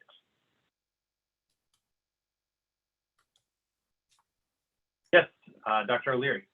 Yes, I just wondered about hybrid status for that year. Should we assume that we're still going to be in a hybrid status? I have no idea. I mean, in all honesty, I think we kind of have to. And I based on my current understanding of public health and virology, which is not very much, I think we're going to be in this sort of long pandemic for a long time. And the likelihood is that we will not ever really fully go back to the way that was pre-pandemic. But until we have a significant number of folks across the country who are vaccinated, and that to reduce the amount of variants of the COVID strain. So I think we should probably plan for as hybrid as we are right now. I think what we're trying to do is make sure that we have the ability to do that without it being a huge imposition. One of the things that members will note, or may not have even known, but some of our fellows for this past year and a half have not actually been located in DC. And they did their entire fellowship not in DC because of the pandemic. They were students at Georgetown who took all their classes virtually, and there was no housing available in DC. And so they did their fellowship from other locations. But we found them through our normal processes through like I was mentioning, Georgetown or GW or American or Johns Hopkins, where we have some really excellent fellows right now. And so it is something that we can think about. How do we maximize the ability of folks who may not be able to afford to live in DC all the time, or to do those types of things for our fellowship programs? Or how do we make sure that we are ready for as Mr. President is mentioning in the chat, the renovated council chambers? Or can we, do a road show? Is there a way to put it sort of an AV cart together that would have everything that we would potentially need to do a hybrid meeting? We don't have the money to do that yet, because those things are expensive and they need to be regularly maintained. But we can start thinking about those types of things. But we need to ask for that extra money or devote it to that purpose. And so it is something that is challenging, I think, especially when we're looking at, as you saw in the budget, our proposed budget for everything that's not salary is about $260,000. So if we're putting $30,000 of that into just IT for our current basic structure, that's a lot of money, a lot of percentage of our money, and that goes to that. And so that means it can't be used for other things. And so, the Ombudsman and Chief Student Advocate know well that I've had many, many, many conversations over the years with Octo about how unfair it is, frankly, for small agencies. One of the reasons that it jumped so much between FY22 and FY23 is because we were successful in getting new positions. We got bumped into a higher agency level. So there's extra small agencies that are under 11 people, and then there are small agencies which are 11 to 100 people. And so we are now in a more expensive category because we're able to add 2 more people. And so it's kind of a catch-22. We're going to have to pay a lot more money, but we needed those staff to do the work. So anyway, so that's where we are in the FY23. Is there any, Dr. O'Leary, did you have additional questions on that? No. All right, I just kind of rambled on. Yes, Representative Wattenberg. So if we want to raise any questions about all the things that you just mentioned, that would be under enhancements, or could any of that be here? Good question. Why don't I run through the enhancements really quickly, and then that way we can talk about it all together, okay? Good question. Give me 1 second.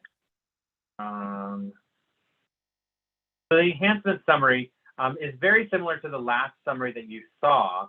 And I'm hopeful that you can see all of the information. But there's 2 things that I want to specifically call your attention to. And the first is, well, one that you can't see at all, so give me 1 second.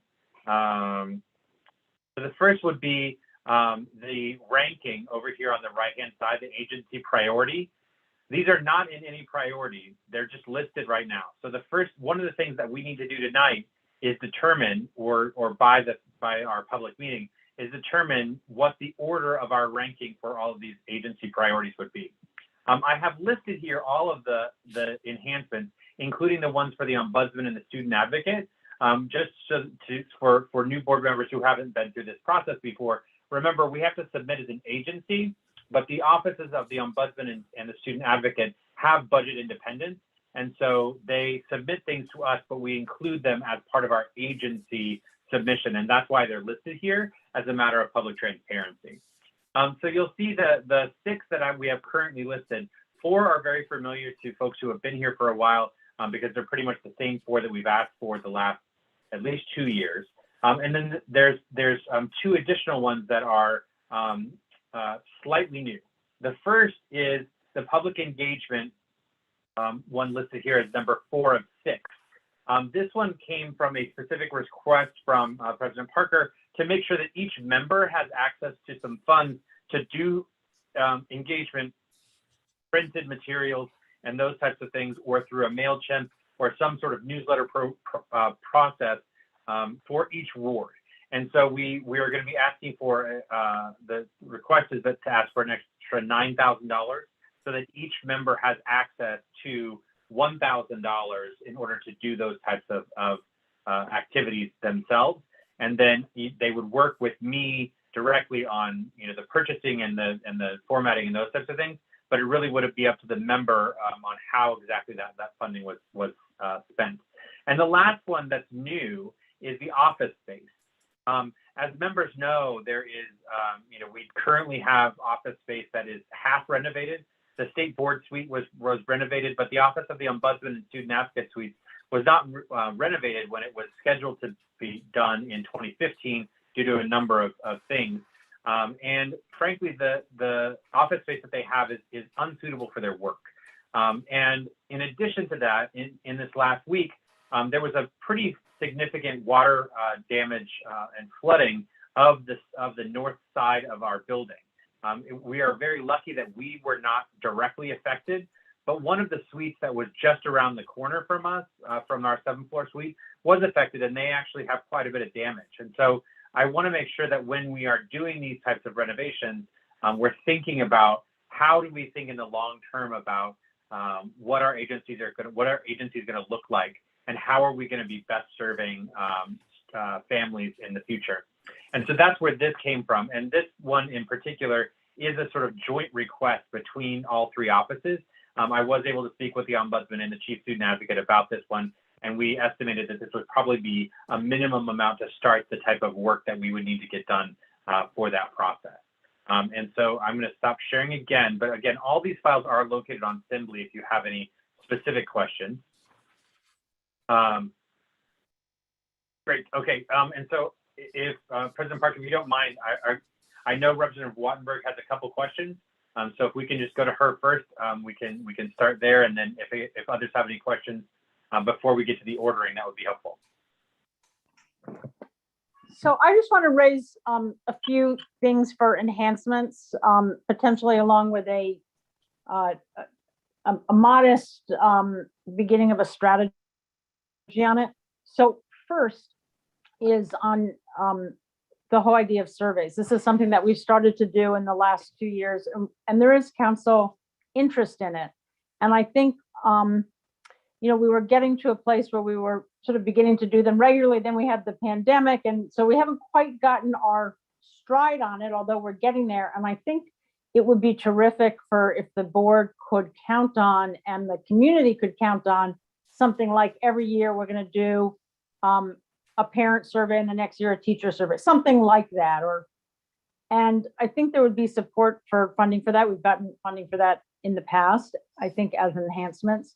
So I would suggest that we put that in with the idea that that becomes a regular thing, and we have sort of a regular plan on it. Like, once we know we've got it, which I guess happens in maybe August or something, that in September we pick our topic. We put the process into place for picking a topic and beginning to plan it, and something like, October, we bid it out. We have a contractor by November. We plan it in December. We do the survey in January and February, and we have results in March. Something like that, and that we do this on a very regular basis, and it becomes just something the board does, and it's sort of a way to really pursue whatever it is we're in, to develop real knowledge about it. And I think when it's regular, we can really generate some media attention to it. So that's one piece.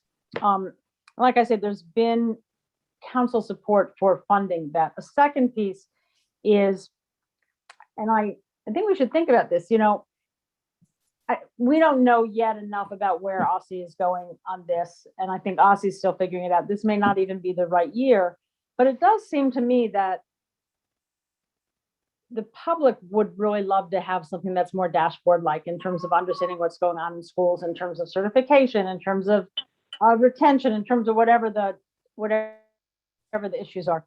And I think that maybe the council would appreciate that as well, and that there might be interest. Again, I'm sort of thinking partly strategically here, that there might be interest, for example, from Chairman Mendelson, who has been very interested in this idea, in making available some funds that would allow the board, with its interest in public-facing material, to sort of develop the dashboard that could go with that.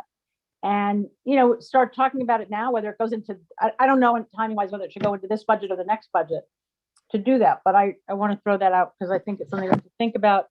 And then I had a third around this idea, which was what? Oh, I know. So this office hybrid thing, I think it is a huge issue that people don't come to our meetings. And I think it's a huge issue that people don't go to council meetings, and therefore council members are never involved in kind of the informal conversations that they used to have to be involved in with the public who came. And now we have the same with the board. I also know that none of us ever want to lose the much greater involvement and participation that we have because it's virtual, which means we have to come up with some way of being able to do both. And I know the staff has tried. I know there's been interest in it. Everybody I talked to, all their places are interested in it. And I think there's now consultants who do this. And I would really suggest trying to, again, get somebody, maybe it's the chairman, someone who has an interest in this to sort of put some money, we put it in our budget, but then specifically try to get someone to help fund it because we need it. And people know we need it, I think. That's it. Thank you very much. Representative Wattenberg, I did clarify a question from Dr. Sutter in the chat. If you can make sure that I'm correctly responding to that question. But as you're doing that, do you have dollar figures or ideas of how much for each one of the three that you're suggesting? So I think for the survey, I think now that we've done some and have a sense of it, I think to do one and do it well, probably we're talking about 75K. And I think we've tried to really do them on the cheap as we've tried to figure them out. But I would say it's probably about 75K for that. The other ones, I have no idea. Total zero idea. Thank you. Is there discussion on those proposals and if not, then I will go to Representative Thompson for additional questions. So I'm going to say that I am admittedly a little lost. I don't know if I necessarily understand the difference between, and this was not my initial question, and maybe it's a conversation for us to have offline, just so I can better understand like how we bucket things, but also some of the things we've done in the past. Because I'm like, okay, what's the difference between one survey, a different survey? Are there tiers to this? Are there, you know what I mean? Like, are there baseline items? And so I have some questions just so I can ground myself. I'm not opposed to surveys, but I just don't. I also feel like I'm not completely following. My question actually was about the office space. So I am also a little lost because I don't understand us having to make a programmatic budget request for office space. I guess I assumed this was something that would be included in like facilities type of budgeting. Like typically, there are budgets for those types of projects that are DC government. And I'm like, we're in DC government space. And so I don't want to misspeak, but I am a little surprised to see that on the enhancements list as someone who just knows a little bit about facilities. So, help me understand. Yeah, it's a really, really great question. And so let me talk about the first one first. And I'm happy to talk with any members online about the vagaries of the budgeting process in the district versus federal versus whatever. I've been doing this budgeting thing for a long, long time. And so for the way that we are asked to budget, we use budget codes that the CFO uses in order to pay things. And they don't match up directly with our programs, right? And so we used to provide a particular program level budget wherein we would divvy out funds for particular projects. But the problem was when we tried to match those up then at the end of the year, the program budget versus the DC code budget, it was really wonky. And we ended up leaving more money on the table than we needed to. And so this is why right now we just use the CFO codes. So the codes that are most important to members are in line 40. So anything that starts with 040, which is 0401, 0411, 0410, all of those things are contracting. And so that's anything that we do that's with an external vendor. which is almost all of the research, surveys, those types of things that we do, we come through those lines. There are other things that come through those lines, and so it's not a dollar for dollar when we're saying, we were requesting $100,000 from this line. Not all of it will go to research or surveys or those types of things. Most of it will, but not all of it. And I can give you a chart of sort of the expenditures of what we did in FY21, if that would help, so you can see where we spent all of those funds. I think that might be helpful for you to get a better sense of it. On the second part, related to the facilities, most agencies have a capital budget, and that's where most of that facilities funding comes from. We don't. We have zero, nada. We don't even have the legal authority to have a capital budget at this point. And so the only way that we were able to do any type of renovation was through partnerships with the Department of General Services or through other activities. For instance, the funding that we secured for the old council chamber renovation didn't come through our budget. It went directly to DGS, and we've been partnering with them. And that's partially because they have a capital budget and we don't. And so it gets really complicated, but that's the long and short of it, is that we don't have the authority to spend capital budget. So that actually makes sense to me, which is one of the reasons I was like, why is there a programmatic request in here? So like, I made the assumption that our facilities needs would be budgeted for through DGS. But what you're saying is the money does flow through DGS, but we have to be a little more assertive in making sure we are provided for it. Is that correct? Yeah. Okay. And there's a lot of history back in the 2013, 2014 time period when there was a change in mayoral administration on what happened with our renovation that was supposedly funded already, and it didn't happen. And there's a lot of things back there that we don't necessarily need to go into here. But yeah, so generally this request would be, we are asking for funding, and it would likely be put into DGS's capital budget as a particular program for us to do this type of thing. But the other thing to think about, and this is one of the things that I've also talked with the Ombudsman and the Chief Student Advocate specifically about, is if we can't use that space, if there is no way to reorganize the 7th floor suite to be useful for those two offices, what do we do? How do we figure that out? Is there another district building that would be more conducive to the work that they're doing?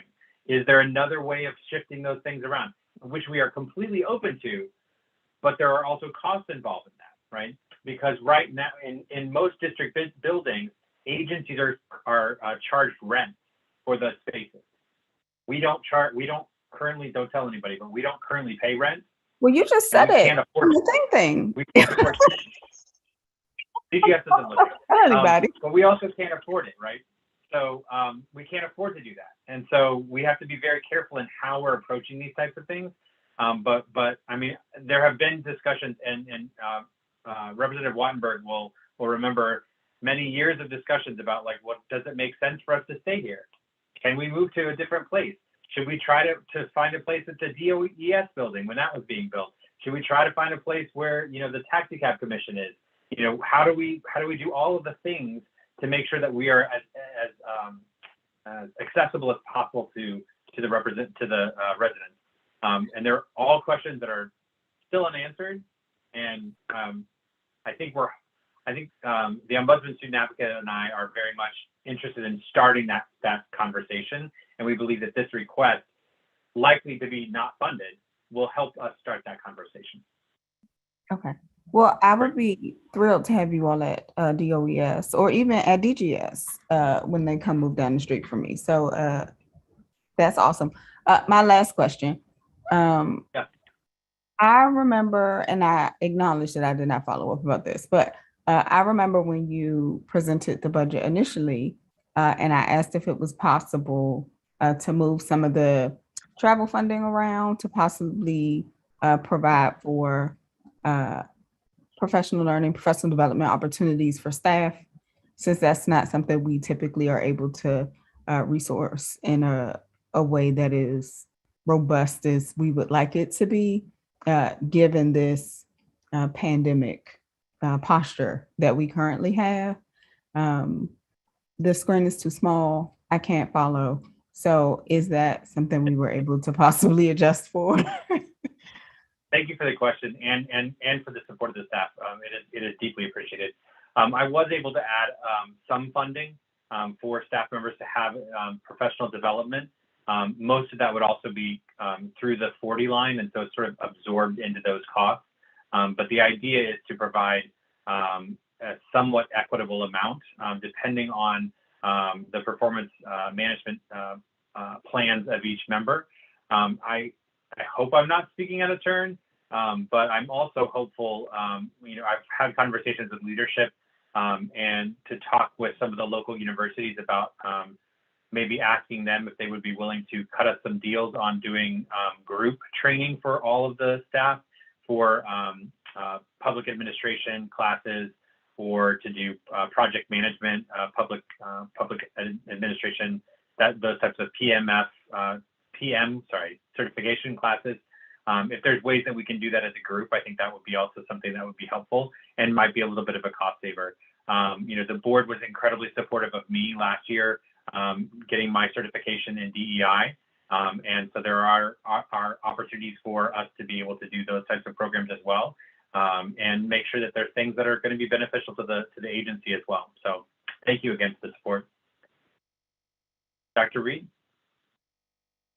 Yeah, I was wondering, actually listening to the conversation about, a possible move to possibly an area in the city that already has a few of our education agencies, because there will be a natural flow of some, I know there won't be, everybody won't be able to access, but a natural flow of some traffic in regards to parents, educators, flowing in and out of those buildings, who might be like, oh, guess who else is in this building? SBOE, let's go holler at them.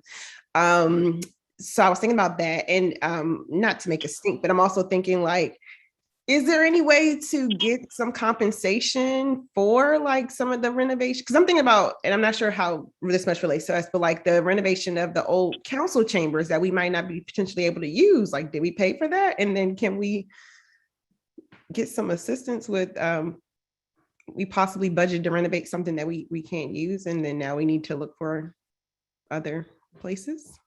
Yeah, it's a really good question. And I think what I will say about that is because it wasn't in our budget, I doubt for the old council chambers that we would be able to do that. It is honestly a similar issue that we had in previous renovations that we had on the 7th floor. For members who haven't been here for a significant amount of time, the state board, ombudsman, and student advocate all used to be in that suite at 700 on the 7th floor, all of us together. And we used to have we had pretty much that entire side of the building. And then it was reduced for various reasons, and that's why we ended up getting the 5th floor suite. And so there are certainly advantages and disadvantages for all of the things, but I think you're hitting the nail on the head. Like, we need to start thinking as an agency ahead of how do we best approach our residents? How do we get to them? How do we make it easier for them to access access us? I mean, I think that's exactly what we were talking about earlier about the equity framework as well. So I'm really excited for those conversations. Dr. Sutter.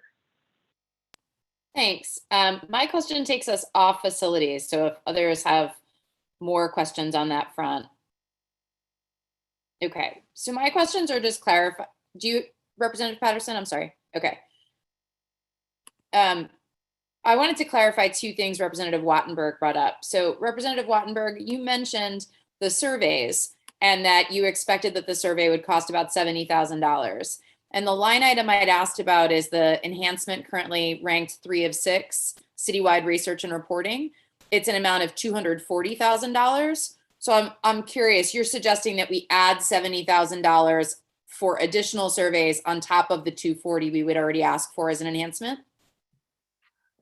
Not necessarily. I don't know what the initial 230 is for. So my proposal really is that I would recommend that we make a commitment to this kind of a regular survey. I think it can get some funding for it, and whether it's already covered. I don't know what else is there. So I can't answer that. I have to ask Jean Paul. I don't know what else is already in there. Okay. So it feels like maybe that's a discussion I would hope leadership might continue to have over whether that survey that Representative Wattenberg is talking about fits in there or not. If not, I would hope that we might combine the two to just have one line around this research at whatever amount is appropriate given the many things we want to do. Because it sounds like that falls in that same conversation that I know Representative Wattenberg has been important to you for a long time. It was when we were talking about this in research committee too. Second clarifying question I have for you is the question around the hybrid posture and the you started to say towards the end, like the interaction between members and council. Can you just say more about that? Because I got a little lost in what you were saying. Yeah. I want to understand it. So I think the good thing about having meetings in person, I use the council as an example and we're an example, is you meet your constituents and people have an opportunity to talk to you, run into each other, et cetera, et cetera. And it's a very, very healthy, creative discussion that happens. And the loss of our meetings, our physical meetings, I think is a real loss. Just like I think the loss of the physical council meetings is a real loss. At the same time, I think all of us on the board and in the council recognize that we've been able to increase the participation greatly through virtual. So the challenge is to how do you do both? And my sense from talking to other people in different settings, different industries, same industries, everybody's trying to figure this out. It's not just us, and I'm sure the council is trying to figure it out. And I think we should there's a lot of good thinking going on. I think we should get a consultant, I think, who can really try to make this happen. I know the staff has tried to think it through. I think it's super, super complicated. And there's now knowledge about it out there. There's places that I'm sure are beginning to pop up to do it. So that's what I was suggesting. Thank you. I concur then with Representative Wattenberg. I do think that that is a problem worth solving for our agency, and thinking about the opportunities to do sort of hybrid roadshow things would be really beneficial for the community, especially if we take the advice that Representative Thompson and Representative Reed have brought up around the idea of like, what's the right place for our agency? Like, well, maybe we get a chance to try that on as part of a roadshow to see where constituent engagement is highest. So I just want to lend support to that request from Representative Wattenberg. Thank you very much. So members, noting that we are a little bit behind time, if you do have additional questions, please feel free to reach out to me. Note that I will be out of the office until November 15th, but you can email me and I'll do my best to get back to you as quickly as I possibly can. Thank you, Mr. President. Thank you. Budget season is here already. We are going to move to our committee reports. As a reminder, each committee has 5 minutes to share. I would say we are a bit behind on our agenda. And so if you don't need all 5 minutes, do not feel the pressure to use all 5 minutes. So with that, I'm going to turn it over to our student advisory committee members to offer your report. Thank you, President Parker. So for our report, we had a meeting yesterday, which was postponed from the second meeting that should have been in October. But because of the metro being slow, people weren't able to join the meeting on time last week. So we had our meeting yesterday, and we're currently proceeding with 2 different initiatives. The first being what Representative Sutter came and spoke to the Student Advisory Committee about a couple of weeks ago regarding youth vaccination initiatives. So Sky is leading that front. And I didn't read the email, but we're hoping to have Representative Sutter, yeah, perfect, speak it, work with that group at our next meeting on Monday. And then the other thing we're working on is our student survey that we want to send out.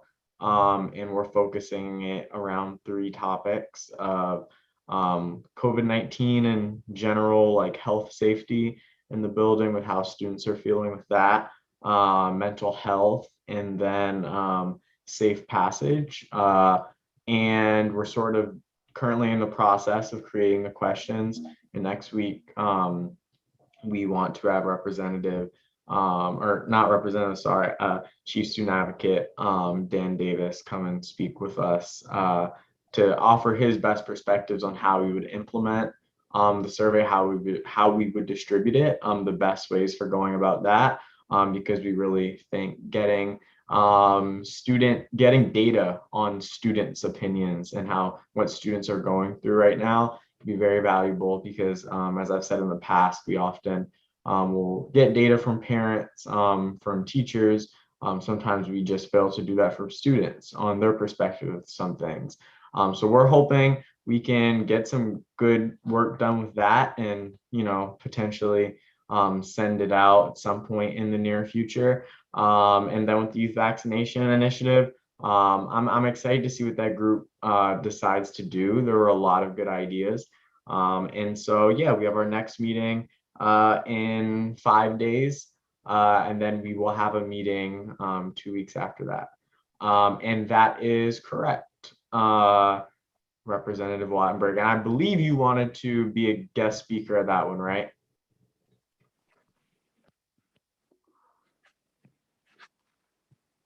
She appears like she's off screen. Sorry, yeah, no, I had, for those of you who don't know, I just direct messaged Alex to say that next Monday, Representative Patterson and I are scheduled to go talk to the SAC. So, And Representative O'Sullivan, I was going to answer for her if she didn't answer, but both of us did. Yes. Sounds good. And so that will be happening as well. Generally, the structure for those of you who may attend the meeting is going to look a little bit different than maybe what you guys have seen in the past. So we're going to have, of course, the main group stuff. We're going to have Representative Patterson and Wattenberg give us their presentation. Then we're going to go off into two groups. The youth vaccination initiative, then the survey. So yeah, it should be a fun meeting. We're trying new things. Having 4 student representatives is awesome. So we can do more things in those meetings. Awesome. Members, are there questions? Okay. Thank you, Representative O'Sullivan.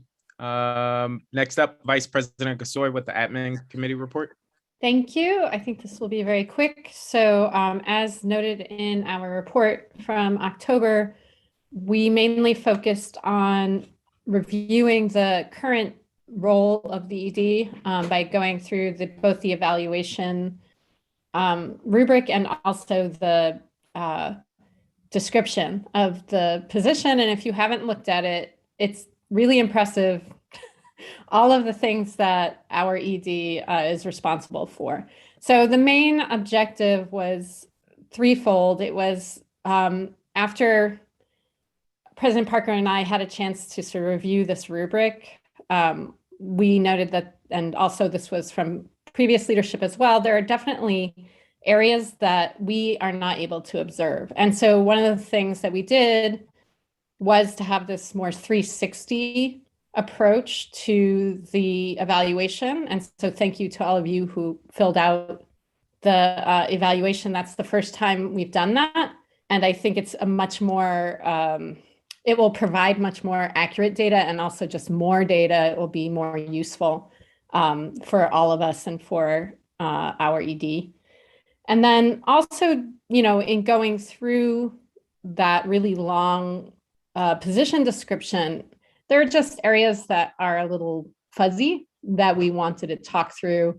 And then we were also interested in thinking about what's not here that maybe should be. So we really just kind of, we approached the first one, I would say, the evaluation part. We haven't really gotten very far beyond that, but I will keep you updated.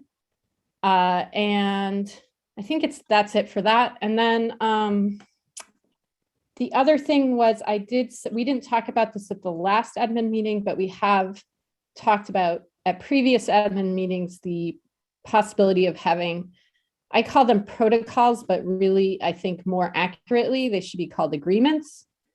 And this is around what we talked about a little bit at our retreat, our norms for both our virtual meetings and our use of our social media accounts. So I think time would be better used if actually, I'm going to drop the link for that shared document right now. So you all can access that and just share comments, and then at our next admin meeting, we will review sort of your feedback and then come back to you again with what we come up with based on that. But really, I say agreements because there's no mechanism, there's no procedure for the state board to like actually hold anybody to these protocols. So that's why what we hope is to come to agreement, just as we would like discussion agreements or whatever, so that we're more holding ourselves to them. So just so you know, that's sort of the framing of it. So that's it for me.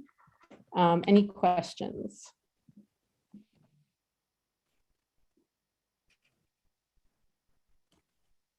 I'm not seeing any. Thank you for your report. Next up, we have accountability. Actually, sorry, President Parker. I have a question.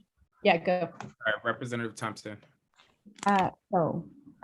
Just because it's one of those days where I'm behind in life, are you saying that for these agreements, the process is what? We're supposed to email feedback and then a draft come, like what? Yeah. I'm unclear about process. How we come to agreement. Yes. Right. So you can, whatever works best for you. So I dropped a link to a shared document in the chat. So you can just comment directly on that. Or you can, I had sent out the document in the last to do. You can read that and, you know, mark it up and send it to me, or just send an email, whatever. And then the next admin meeting is sometime next week, I think Thursday. And we'll talk about it and then come back to you with, you know, incorporating what we've heard and propose again. And I think most of this will take place offline in this way, but it'll be iterative. So we're not going to, like, you know, like I said, they are agreements. So it will, I think what we'll do is we'll just keep working at it until we either all agree or at least can live with it. Right. So I think that's the process, and the aim is just like feedback and revision.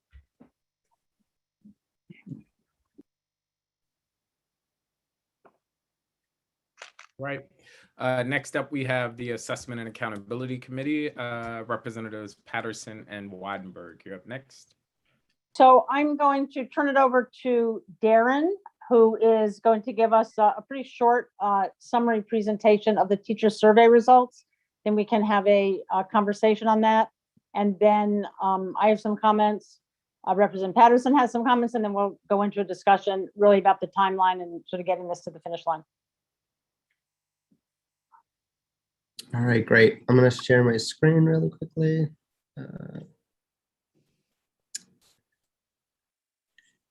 Okay. All right, I'm going to breeze through this, but there will be time for questions, and this is available on Assembly along with a full report that will be available to members this November. So really quickly, this is the last working session I presented on the principal survey on the STAR framework. This one, we reached out to teachers in early October, closed it in mid-October. And of the 494 teachers that responded, about half of them, or 267, completed the survey. So what you see is those 267 respondents, and qualifying participants needed to have at least 2 years of experience at a DCPS or DC public charter school. Just quick demographics, about half of the teachers were elementary school teachers. Most respondents, 240 of the respondents belong to DCPS schools, and 26 belong to public charter schools. And we touched on that at the last committee meeting of why that possibly was. And we note that that is one of the limitations of this report. Most respondents belong to Title I schools, and nearly half of the respondents had 5 to 10 years of experience.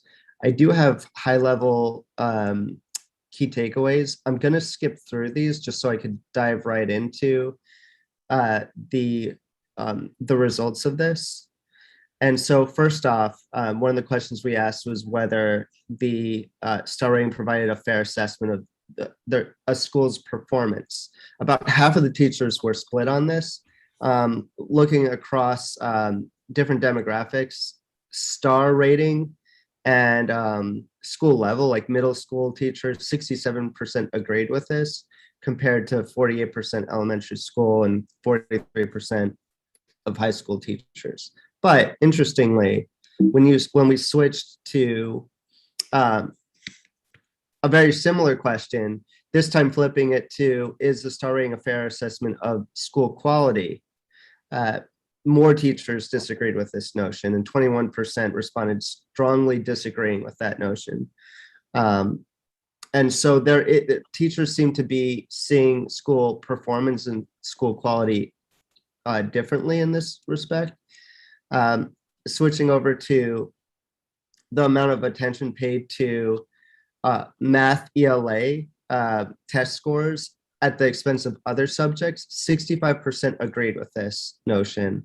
And again, we could look at the different breakdowns, but the school level and ward, the teachers saw this a bit differently. But moving on,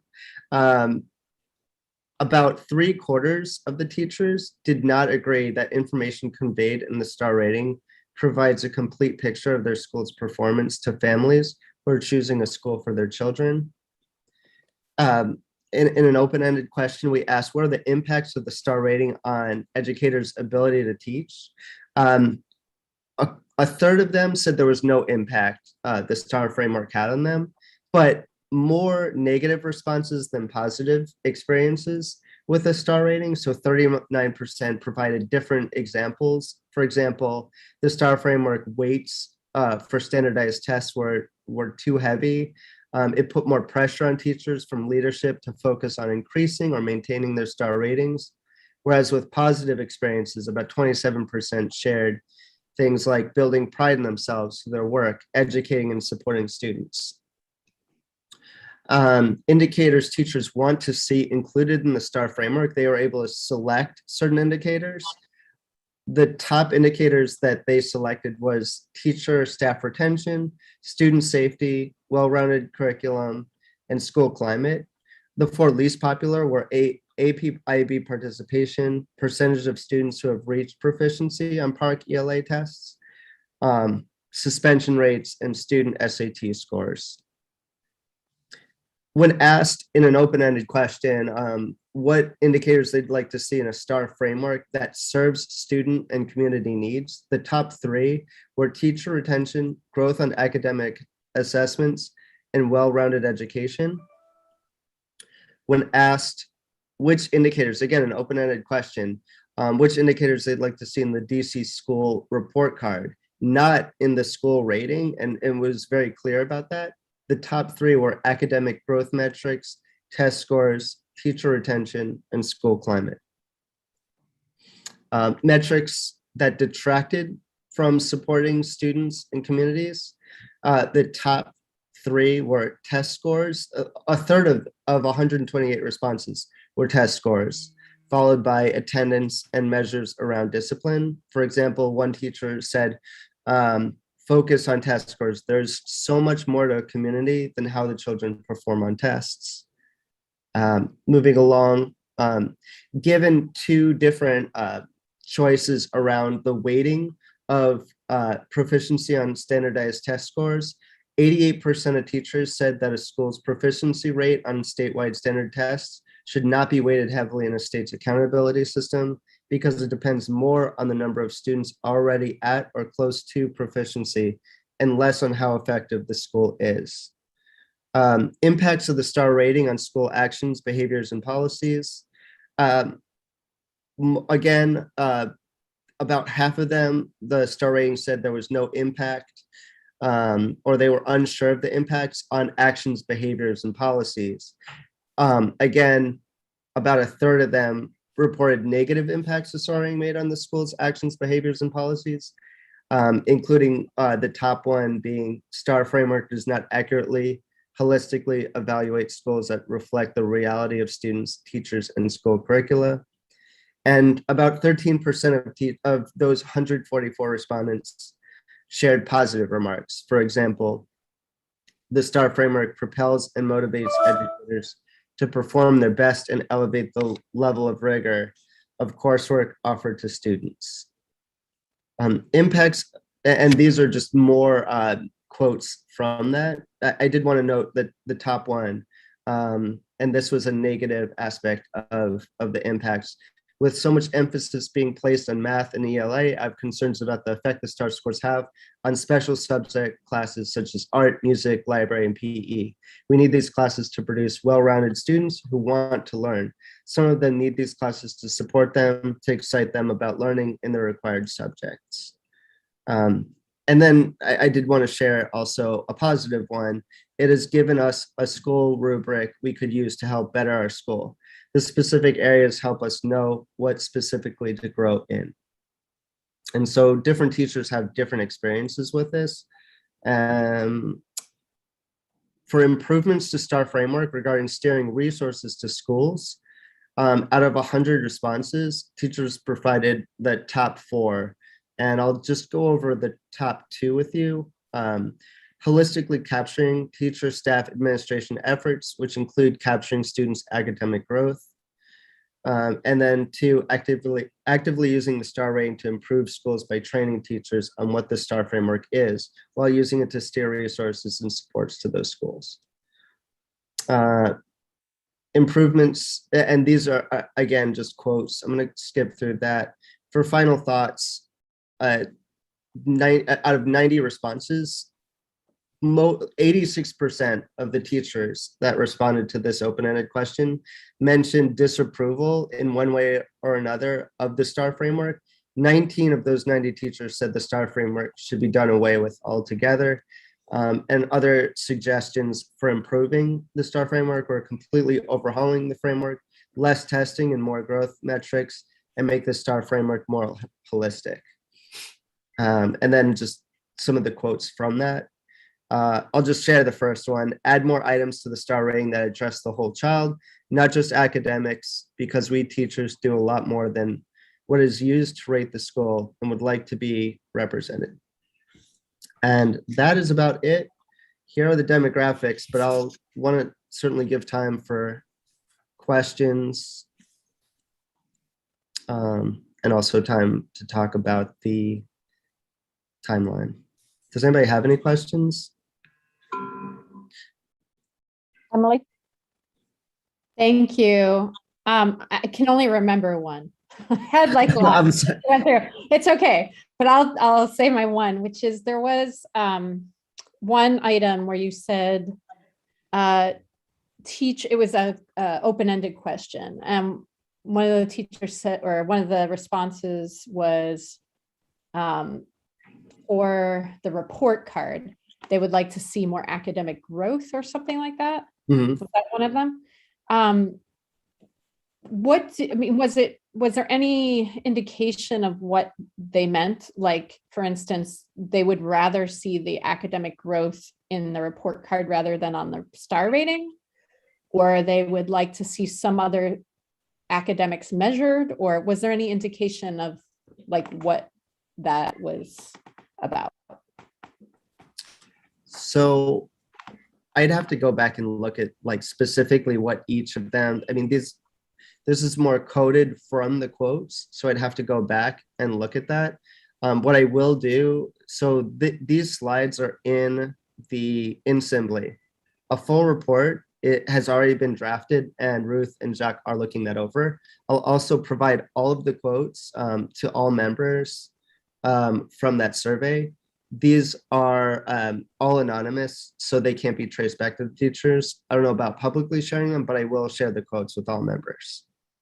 That's great. Thank you so much. It's really interesting. I kept wanting you to stop, but it's okay. We'll look at them. I know it's a lot. And just one quick note though.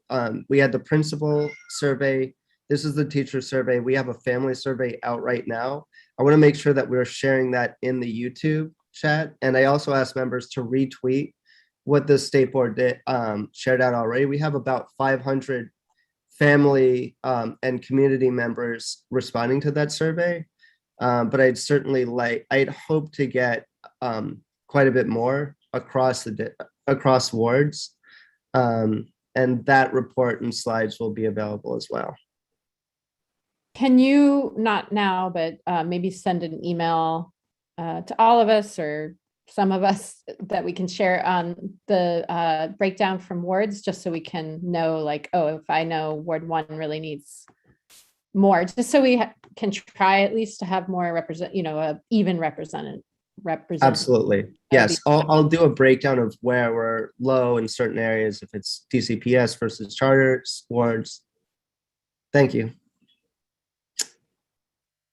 Any other questions? Or I have one. So, Representative Thompson? I have a question, and I don't want to take for granted, but like, okay, so when we talk about other measures that people want to see in the report card, like holistic learning or social emotional, or like, are there, do we have standards or tools that we would be able to adopt to then start to populate them? Like, can we be responsive to that request? I mean, I can answer that, which is some of the data we have and we could, and some of the data we would have to decide to have and do it. It goes back to what Ms. Young said at the at our public meeting. For example, if we wanted to have climate surveys, lots of places have climate surveys, and we could have climate surveys, but we have to decide to have climate surveys. And given our particular structure, it sounded like the charter board was willing to have that in the charters if there was a general agreement to do that, but I'm sure that's not quite as simple as it sounds. But in general, some of them exist and some of them don't, and we'd have to sort of think about that and work with OSSI on it. But we don't currently have like shared data across, or like, well, we have some. I mean, we have, for example, there's teacher retention, if that's one of the ones you think about. There is teacher retention data. If you think about oh no, I meant for like SEL. Yeah, because like I keep seeing that. So I think the feedback we're getting is helpful. And I've been one that's like, we need more feedback. I still think we need more feedback. I've shared out the survey. I tweet a lot and I put it on. I'm active across my platforms. I'm pretty sure that Ward 7 is still low in responses because that's always true. Now, for a whole bunch of reasons. But I guess my question is, as we start to see themes, do we have, like, let's say that, and this is not what people say, but let's say 100% of people say the thing we want to see more of in whatever we propose is social emotional learning. Do we actually have tools and data to be able to populate a report card or a dashboard with that? And it sounds like the answer is we don't currently have that data, but we will have to start to work with OSSI to see how we could implement that. Is that correct? I'm just trying to make sure I'm following. Yeah, and what I would say is some of it does exist. None of it doesn't. If you're talking climate stuff, it doesn't exist in the same way by the same definition at every school. So, right. If you're talking specifically about that, yeah, it would have to be developed. And climate and SEL aren't the same thing. Right. That's why I asked about SEL specifically. And so I don't hear we do have standards or tools. So short answer is no, we don't have it. The short answer is no, we don't have it, especially between sectors. Okay. Because I also think that's possibly a place that as the board, we probably could lean in on. That could be a value add. And so I just want to make sure that I'm hearing correctly, interpreting correctly, and thinking through, what are the possibilities and next steps. So thank you. Any other questions? All right, here's my question to Darren, which is just, can you say anything about on any of these questions, the extent to which there are significant differences between wards and also between schools with low star ratings and high star ratings, or is it all consistent? Where are the differences? I think a short answer to that is yes, there were differences. I could launch into that. I could make sure to get that out to members, but I think I'd have to. I'd have to dive back in. Well, let me ask it in this way. My understanding from you is the main place where it came up, where where there was a ward difference was it on the fairness question? That was the one that you told me that you saw the big distinction in.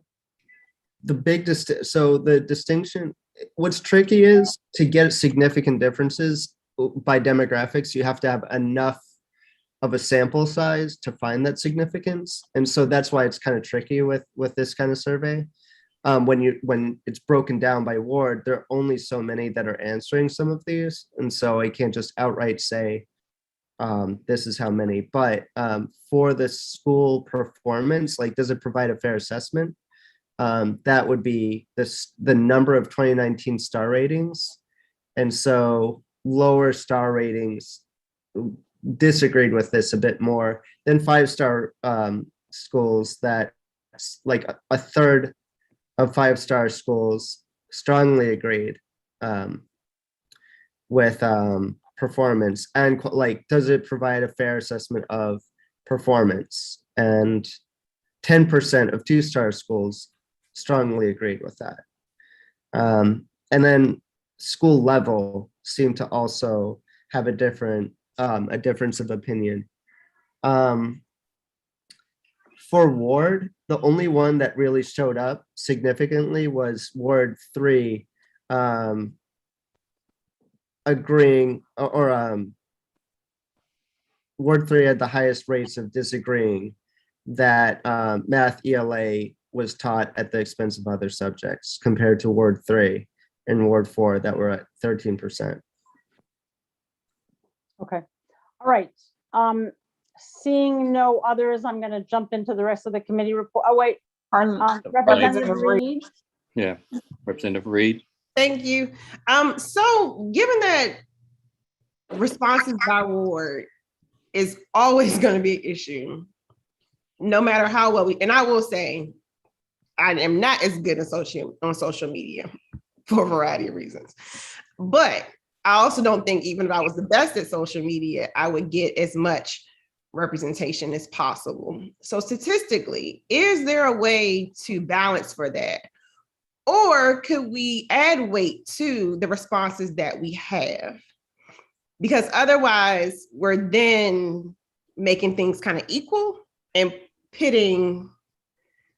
It's just going to be certain dynamics we're just going to have. So is there, I guess it sums up, is there a way to balance this out? Because it's going to just be a thing. And I think we can all, I do acknowledge the work done, and I am working on, I have 3 meetings scheduled to do star rating feedback. But my worry is we're going to enter still with some disproportionality, and we're going to, I think we are a smart group that can adjust possibly for this. So is there any way to amplify the wards that statistically always have poor survey response rates? And Ruth, before you and both of you guys kind of answer that, I just want to state very clearly is that we're going to have east of the river a lot less response for the simple fact that we also have the most charter schools where students are enrolled. And if we're not having people who are from the charter school sector responding to this, you're going to have, your responses are going to be different. And the reason that people don't really respond from the charter school sector is because they have the PMF and they have a tiering system, which is a lot more important, which we talked about in the committee. So I'm trying to answer this question in a fast haste. So yeah, we're going to struggle as an East of the River resident myself with getting responses because most of the charter sector, and a lot of them are East of the River, don't see this as their number 1 priority. Their priority is the PMF and the tiering system that makes sense to them because that's where a lot of students are over East of the River. So this is something that we'll have to look at. I don't know how we adjust for that to answer your question, Representative Reed, but that's just the facts of the matter, is that we just, more than any other wards, most of those charter schools are in wards 7 and 8 and 5 is where you find most of your charter schools. And you'll probably see some of the demographics relate to that as far as responses that correlate to that very specifically. So we do need to look at that. As long as we have a system that is bifurcated almost in half, with like 47 to 53%, one being in one sector and one being in the other sector, you're going to see these things, especially when they're not proportionally distributed throughout the city of where those places are located. So. Could I note another thing? Thanks, Jack. Or did Ruth, did you want to? If you have, we had talked about this earlier, and part of what, and I'll let Darren respond because he can do it technically. Part of my understanding was we couldn't exactly, but what we could do is really try to disaggregate so that we could really see where were there big differences, and that's how we would really be able to see what the issue was. So that's sort of part of what you're hearing, but clearly we're going to have to circle back on that. And Darren, I don't know, can you add more to add on that? The only thing I was going to say, and this goes with like any research, is just this is a limitation. I could look into weighting them, but I think another way to attack it is just to disaggregate, note, and just provide as many other ways to get input. So for example, the fall engagements, other opportunities outside of the survey to get input would be valuable, as well as, and I completely blanked on the other one, but there are other ways of attacking it and getting it. Oh, that's what I was going to say. Another way of attacking it is noting this and getting further feedback through focus groups and going to the people and getting that information. I know it's a little bit late for these reports, but that is another way to get information to help balance that out. All right. So I'm getting notes to move on, but yes, Representative Patterson, do you want to go before? No, I was just going to say, just real quick, Darren, so you are seeing more responses from parents than you're seeing in the teacher survey. Is that correct? Is what you were saying? You said you're up to like 500 something from parents currently. And I think you're going to see a marked difference because parents look at something totally different than what the teachers look at from their perspective as workers or what's important to them. For parents, I think it's a little bit more across the board is what makes a quality school, whereas as teachers are looking at what I have to do day in and day out in my job to make sure that my school does well, whether that's charter or DCPS. So hopefully we'll see some of this get a lot better when we look at what parents and how their responses are and the amount of responses. So I'm going to thank you very much. Yeah, I'm sorry. Thanks. And very quickly move this to the next thing. The one thing I want to say is we have talked about this issue of how to weight from the beginning. It's an issue. We want to do it in the rightest way we can. And so we will circle back on this in terms of looking at the wards and just sort of comparing ward by ward and sort of figure out how to do this. I want to just very quickly say something about the timeline that was set out. I turn it over to Representative Patterson, and then we can have a little discussion, although I think Zach is really hurrying us up. But what I want to say is I know there had been some remaining desire to delay the vote.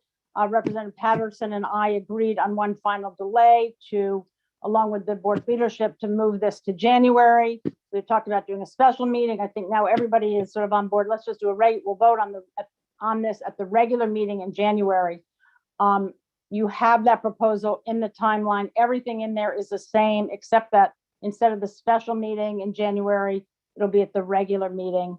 And in that is also the reason for the timeline. And I just want to say a couple things on this. Throughout, Representative Patterson and I have really tried to alter and delay the proposed vote to accommodate the difficulties that we've all had, but they've definitely been worse in some parts of the city than other in terms of the pandemic and engagement.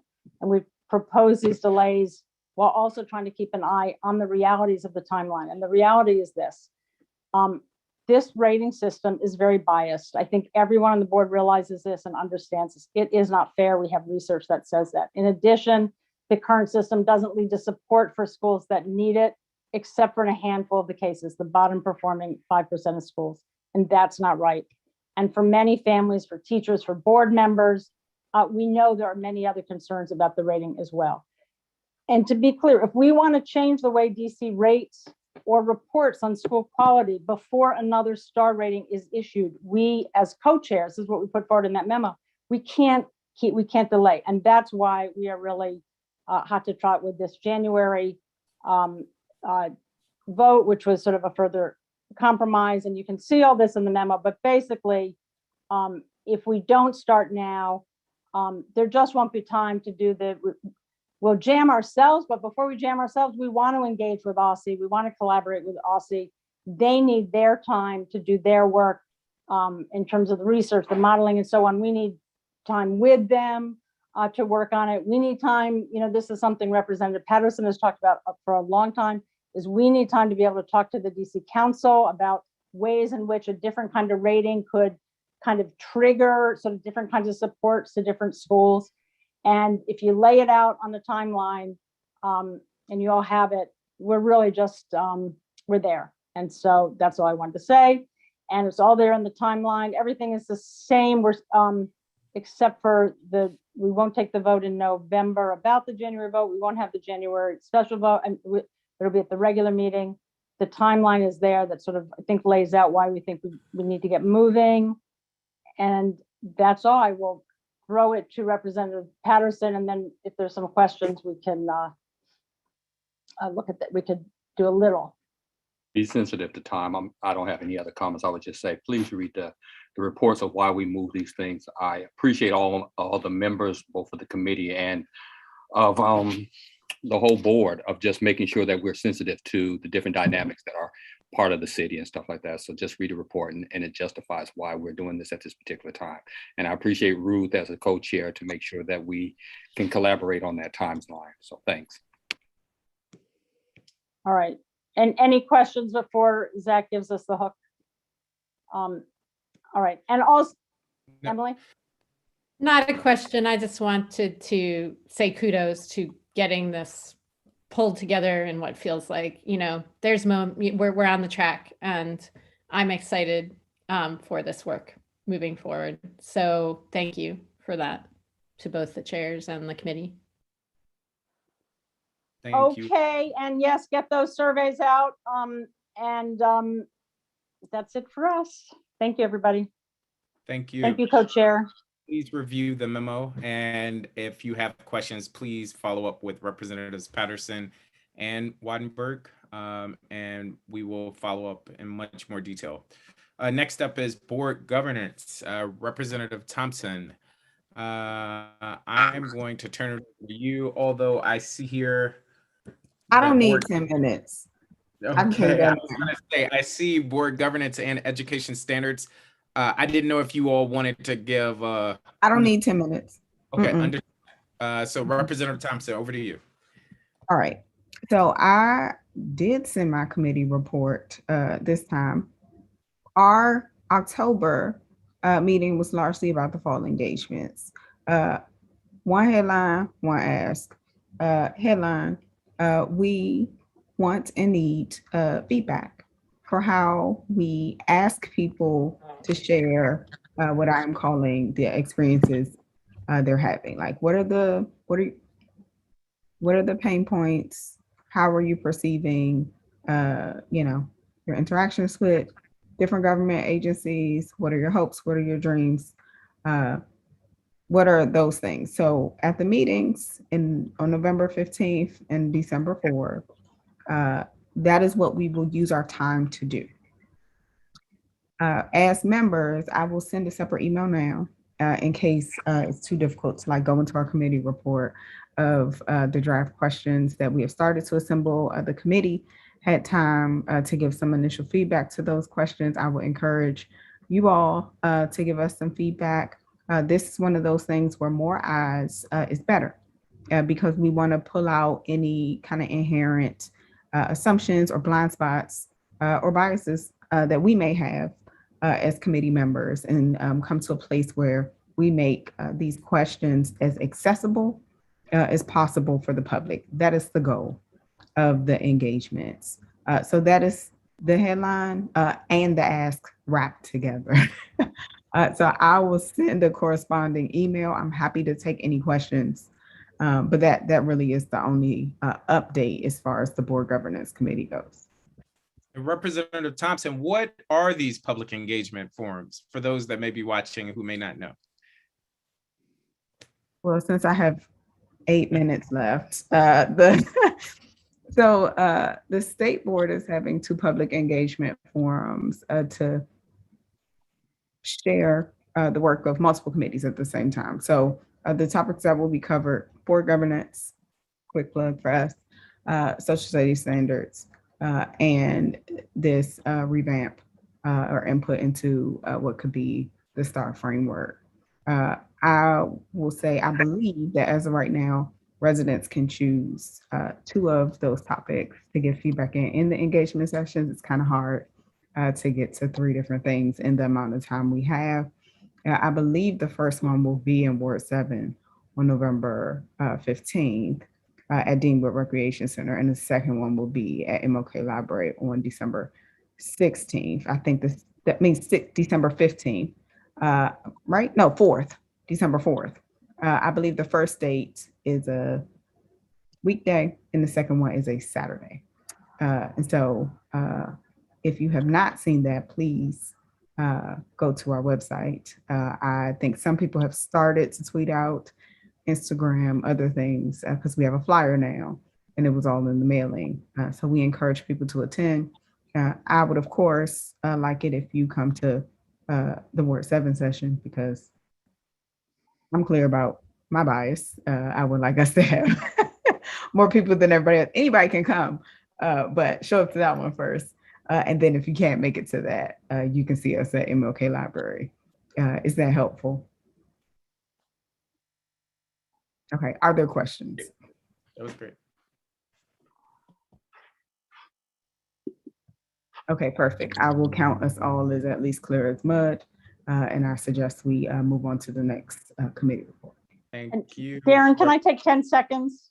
I mean, Yes. Zach, can I take 10 seconds? And as I felt myself being hooked, I didn't say a super big thanks to Darren, and he's been really doing a lot of this, and I just thank you so much. So on behalf of us all. Absolutely. Darren is another one of those all-star state board staff members that I referenced earlier. So thank you. Representative Sutter, I'm going to turn it over to you for our Education Standards Committee report. Thank you. And I will also try to keep us well under 10 minutes. So our report is in your materials and on Assembly. We talked a little bit about the upcoming draft social studies standards, and I have a hot off the presses update. You all know that OSSE convened a technical writing committee of teachers who were working with an outside consultant to support that effort. As we also know, each year procurement contracts have to end with the fiscal year and be reissued for the new fiscal year. And with everything happening, the Office of Contracting and Procurement has not yet been able to issue a new contract for ongoing support. So OSSE has been picking up a lot of the work on the social studies standards internally. We also know that OSSE does not have any current staff full-time dedicated to the social studies work. So it's been additional work for Dr. Gibson and her team. And they're working very hard to get the standards ready. But we are likely going to see a delay in the timeline of when those draft standards are to us. Don't have an updated date yet. I am connecting with Dr. Gibson on Monday and hope to have more information for the board after that. So one of the things in the report you'll see is that I had planned to draft a run of show for our committee in how we would use our engagement time. John Paul and Alex Jew and I had a call with OSSE today to understand what would be available for our engagements. And we have some indication. Again, we'll know more on Monday, but I will have that draft run of show out to the committee and we'll share with the full board in the same way Representative Thompson is going to do so. Let's call it Tuesday of next week so that once I know more about what OSSE has for us, I can share with the committee and with the board what we have available to share out for the social studies standards at our engagement sessions.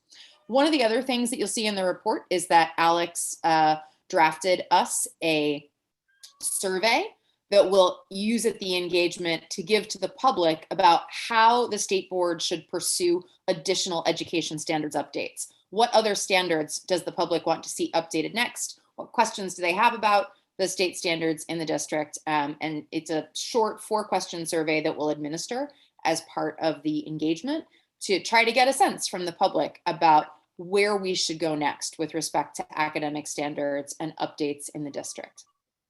Another thing we talked about at our meeting, which I emailed the full board about earlier this week, was a letter on virtual learning standards. Dr. Reed and I had a conversation about this during committee meeting and then several follow-up conversations with our staff about the fact that the new DC legislation passed by the council about the expansion of virtual learning in the district raises a whole bunch of questions about what standards exist for virtual learning and how OSSE will monitor that. So we wrote a draft.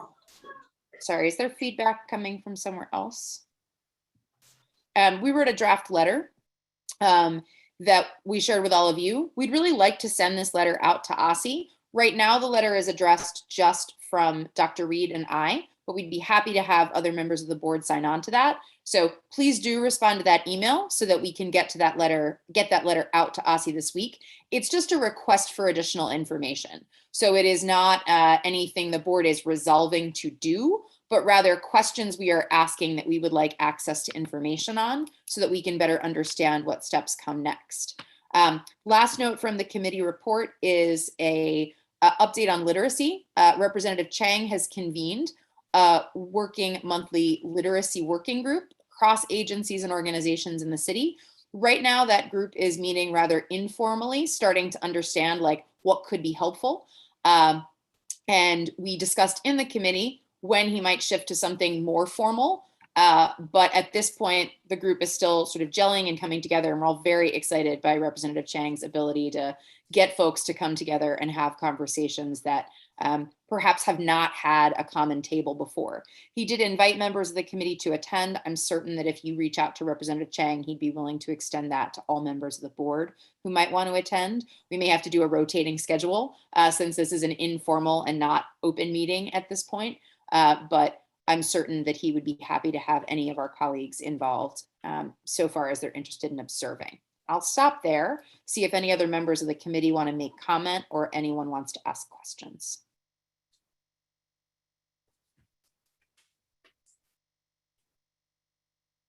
Okay, great. Thank you all. More to come. Awesome. Thank you. Next up, we have Advocacy and Outreach. Representative Reed. Thank you. That was well summarized, Representative Sutter. That's my feedback. For Outreach and Advocacy, wrong window. Okay, here we go. So safe passages continues to be a focus for our committee. We aim to balance our focus between traffic safety and student safety initiatives and honoring that, the safe passage work initiated out of student safety issues. The committee appreciates the work of President Parker and Representative Sutter for supporting the committee's work. Also, thanks to President Parker for getting the safe passage resolution to the Department of Transportation Director Lott, the Deputy Mayor of Education, and Mary Che, the chair of DC Council's Transportation Committee. To date, and the date was October 29th when I submitted the report, Deputy Mayor Kine and Director Lott confirmed their receipt. The Outreach and Advocacy Committee canceled this October meeting due to the SBOE retreat falling on the same day. I think we probably all needed just rest and mentally prepare for our retreat. So we will review issues, and it's probably been a couple of months, raised according to that lovely process that we talked about earlier, and or any solutions that came up out of public comment. We're also going to continue to explore what the Parent Advisory Committee role or what that focus might be. And our next meeting is November 19th from 10 a.m. to 12 p.m. I encourage everyone to get that ready to participate, as I know we've been at least like 1 month behind. We had a super short meeting the previous month. Not that short meetings don't count, but we probably have a little bit of issues to kind of dig into. If anyone, I know just sometimes pace of advocacy, if anyone has like any issues that you feel like we're not moving fast enough, well, I know that's not, some of it's not under our control, but there's issues that, you know, you want us to move along, raise, please reach out, you know, because we sometimes, you know, also need our members to kind of, you know, push us, but we are on track for hopefully continue to address safe passages. That's all I got. Awesome. Oh, go ahead. No, I was going to say thank you. Are there questions, comments? Representative O'Leary, is that a question or comment for? Yes, I would just like to mention, to sort of side back, if there's not piggyback, about what Representative Reed was talking about as far as safe passage. I've been hearing a lot from the schools in Ward 4 about a big uptick in violence in the schools. And I was just wondering if y'all have been hearing the same kinds of things. Maybe you could just raise your hand if you've been hearing it. Okay. That's all. I think that that's something that we need to, we'll be talking about it at the meeting, I'm sure.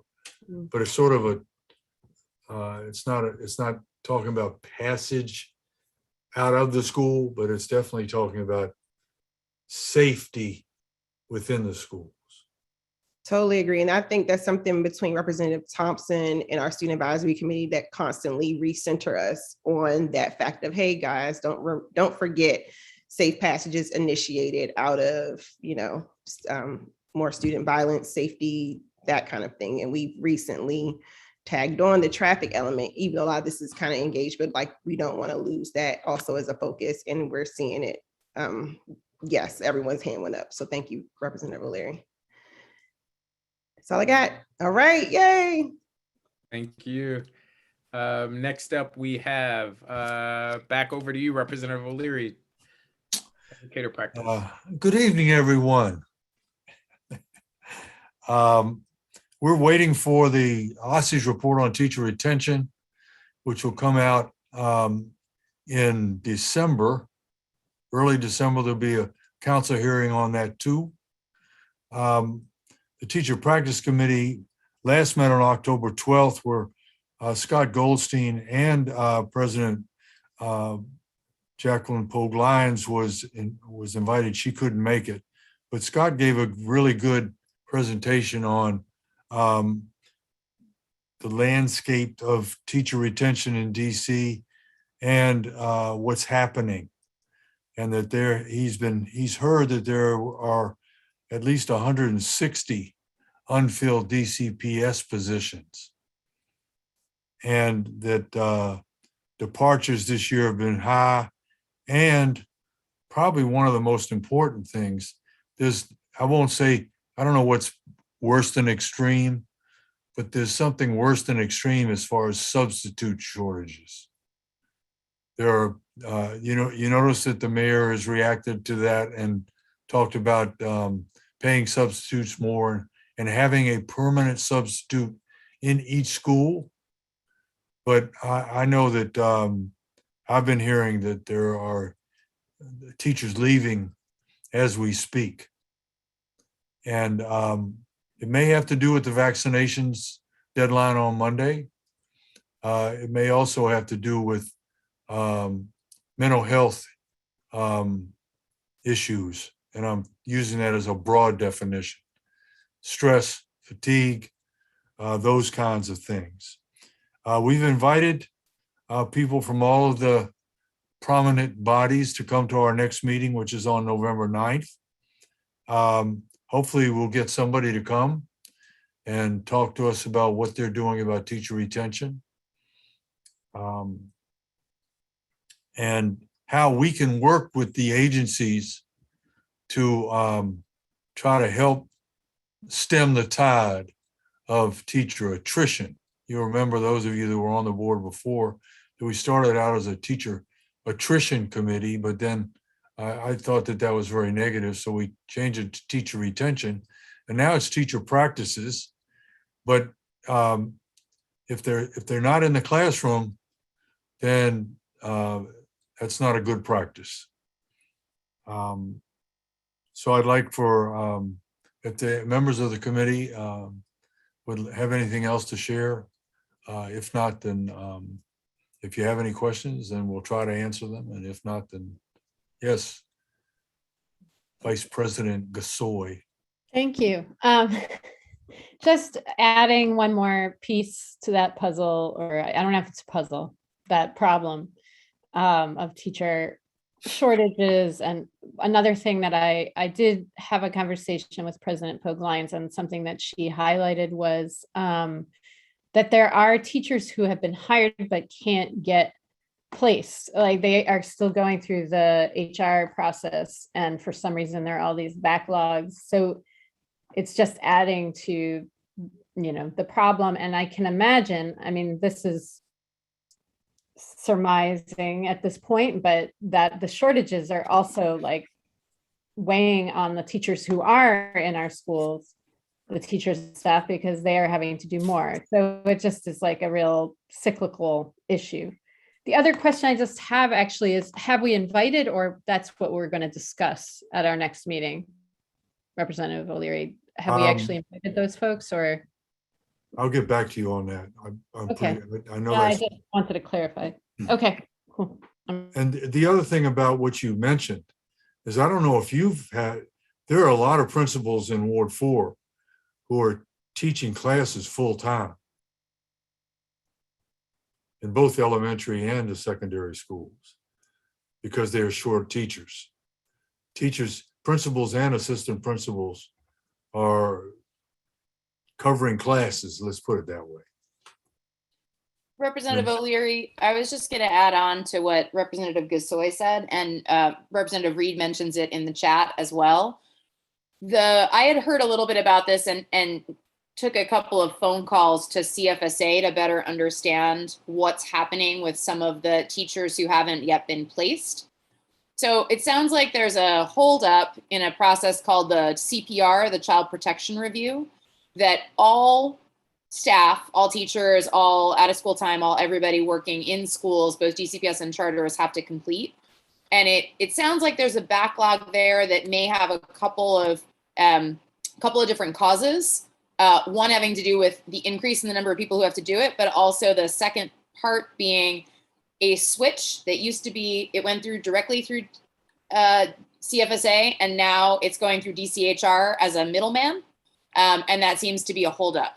I raised it to the chairman's office. I'm not sure if we've been able to raise it in other places, but that feels like something I hope the board can stay on top of and at least raise whenever we have the chance to have that conversation with other agencies. That's a great point. And sometimes there are easily solvable problems that people make much more difficult. And this one is definitely one of those. And I think that we need to, maybe we can see if we can get someone to talk to us at our public meeting about what is being done as far as that. Thank you for bringing that up. Anybody else?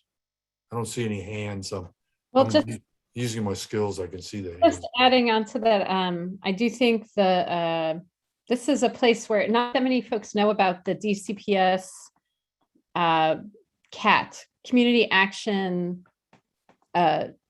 Team folks, but our ward, well, there's a new one who is, it's by cluster, so it's not just Ward 1, but he's been really helpful, as has Council Member Nadeau's education staffer, around like communicating with DCPS and is it CPR folks?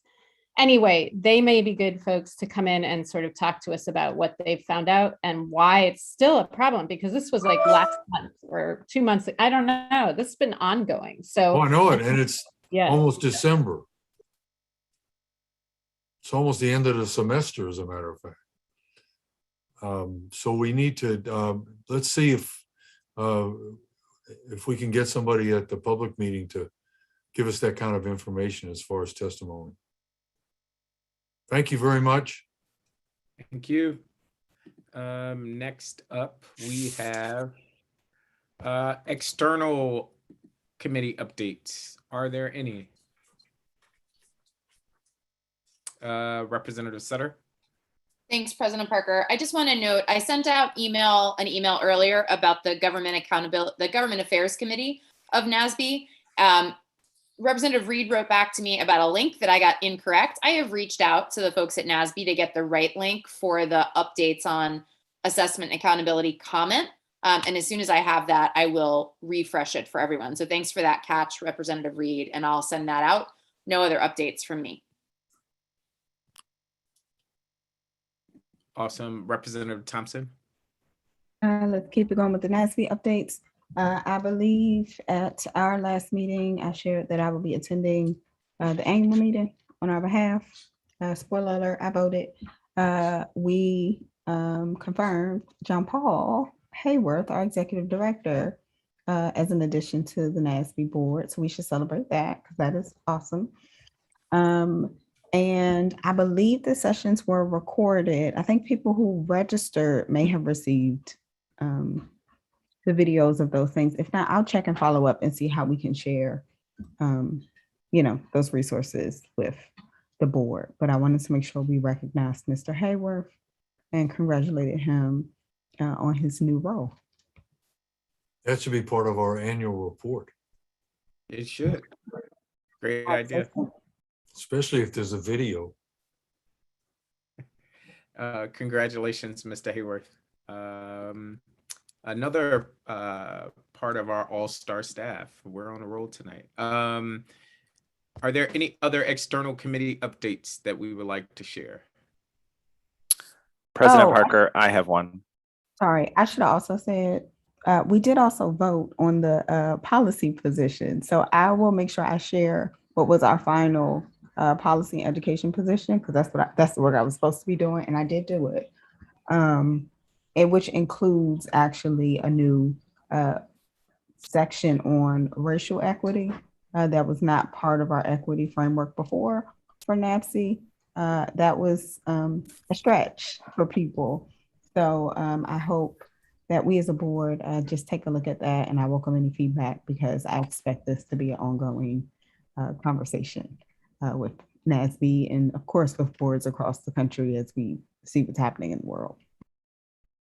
Absolutely. And I'm thinking that might inform some of the changes or discussions we have even here with our equity framework. So thanks for flagging that.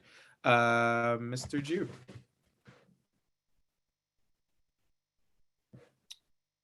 Hi, everybody. I just wanted to provide a quick update on the Everyday Counts Data Committee task force. There was a meeting in October, and I shared out an email with you all earlier today, I believe, but just wanted to share some quick notes.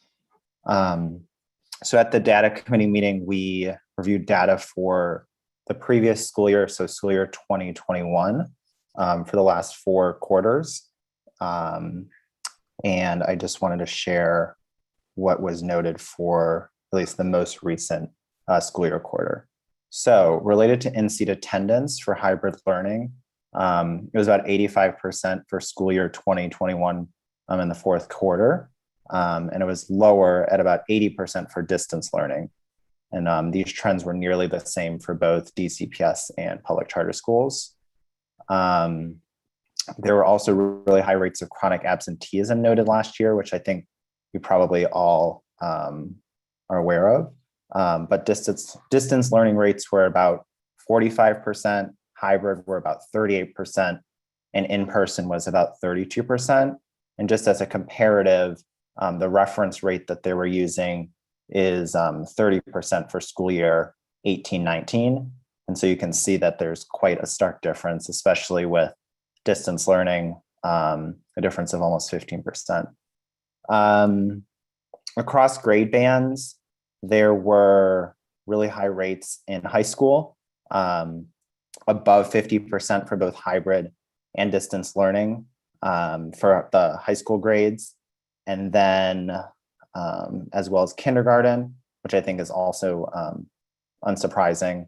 And then interesting, there were peaks for chronic absenteeism in the middle school grades, in grades 8 and 9, which I thought was interesting. And then just one last data point, which I wanted to share, which I think we're all aware of, but nearly 5,000 children were referred by DC Public Schools to CFSA in school year 2021. And that is up from 1,400 in school year 2019-2020. And at the public charter school side of things, rates nearly doubled to about 1,500. So again, I think we're all aware that referrals are going up to CFSA, but again, this was for last year. And then lastly, I did ask during the committee meeting if and when attendance data for Q1 for this year would be released, so we get a good sense of that. And it's likely that that'll be shared with the Everyday Accounts Task Force at either the December or January meeting. So that is what I have, and I shared the full presentation with all of you if you have any additional information, but it's interesting to look at. Is that information public information? It is now.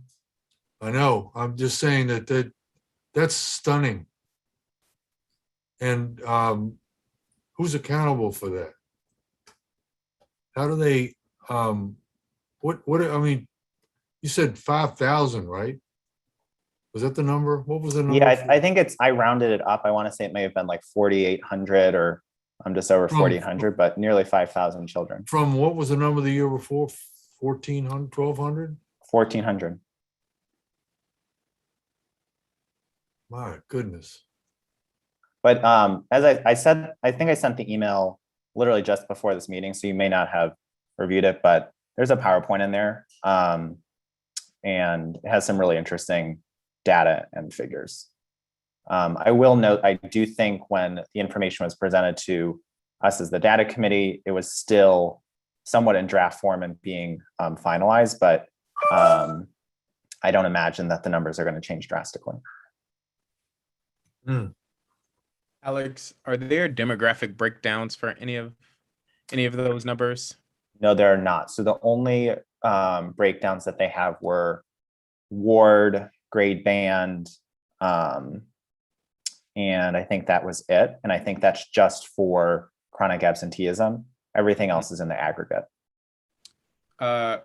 If you could relay a request to see if it is at all possible to get that broken down, I think that would be really helpful, because I think the scandal is probably in that data.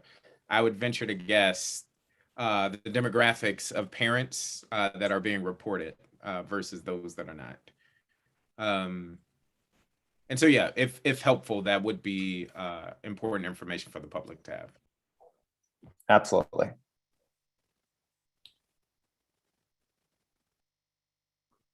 Thank you, Alex. Thank you, Alex. Thank you. Another member of our all-star staff. Thank you. We are finally to new business and discussion. Members, are there points of new business? And I see Representative Sutter is out the gate first. Over to you. Thank you, President Parker. Mostly I want to preview an email that I will be sending to the board.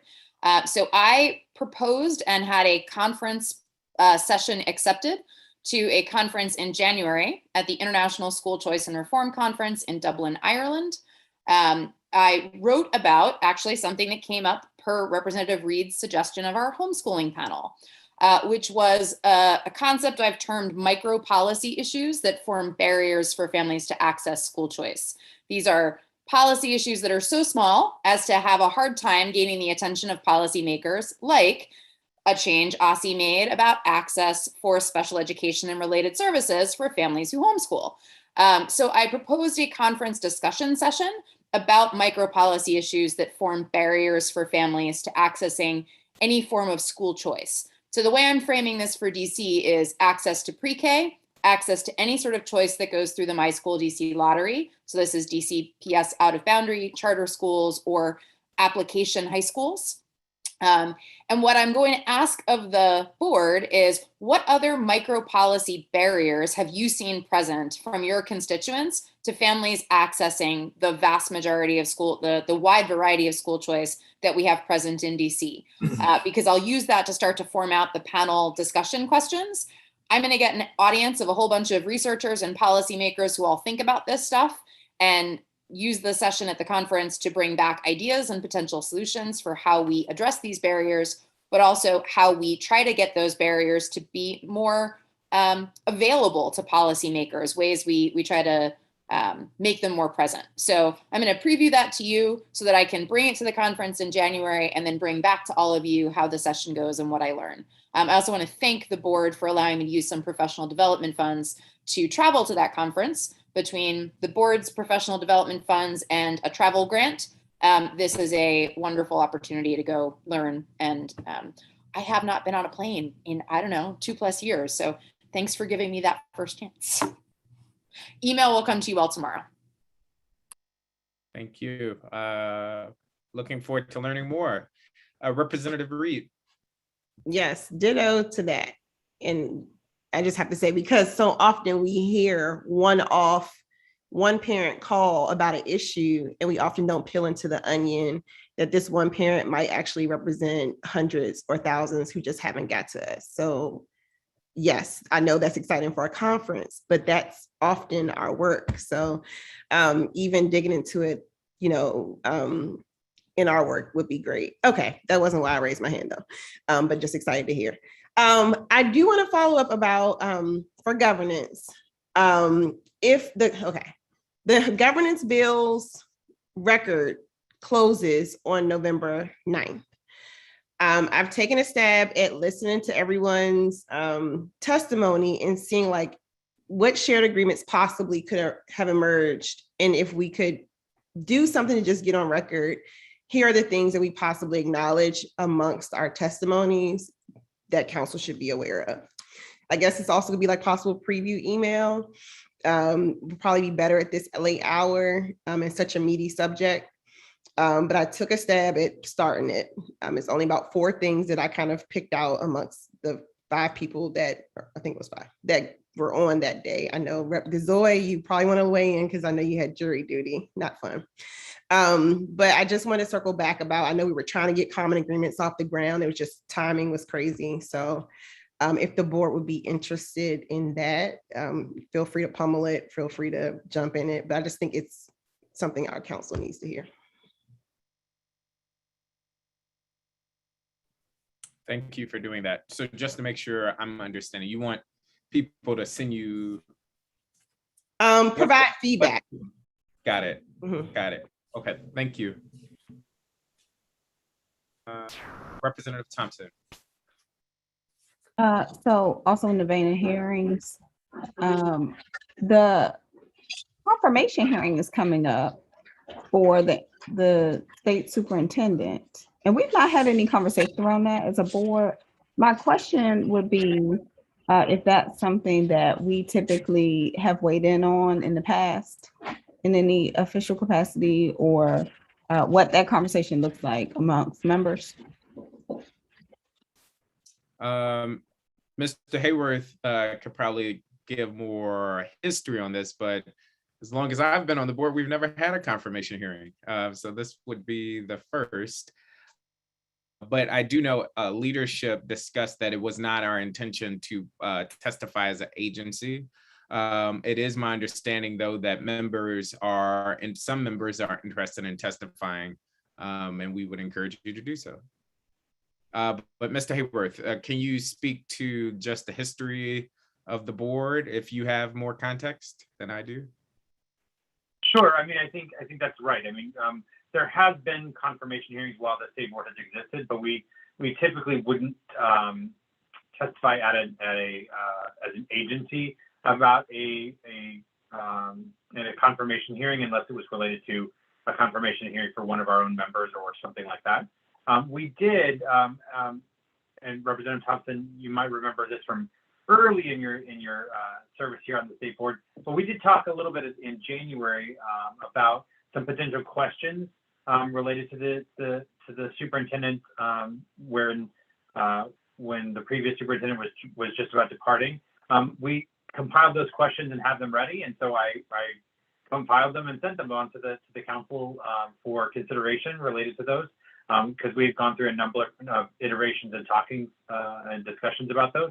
And so those are at the council for them to consider asking those questions of the superintendent, the acting superintendent, when she has her confirmation hearing next week.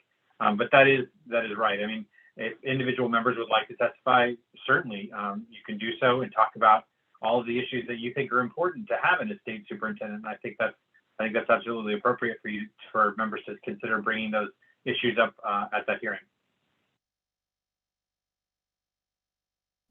Thank you.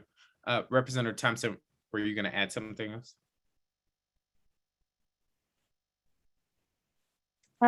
No, I mean, I think generally, and maybe this is, I think generally, I need to revisit the OSCE questions that we sent, but also, I think I'm less asking for permission to testify. I think I'm trying to figure out, like, when is it that we kind of flag things or kind of have conversations or like and I don't think that's a conversation for right this second, but I did want to bring up that, you know, our sister agency is having a pretty important hearing, and if there was action we needed to take, that we should take it. So it sounds like the next step is to look at the questions, and then possibly I might have a follow-up email. Yes.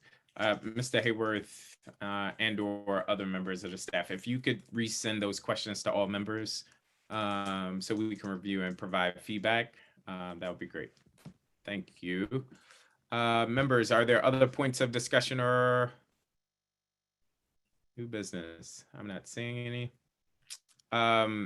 I'd like to make a motion that we adjourn. Before we do that, I do just want to give one quick update, and we'll share this in email about like holiday office times.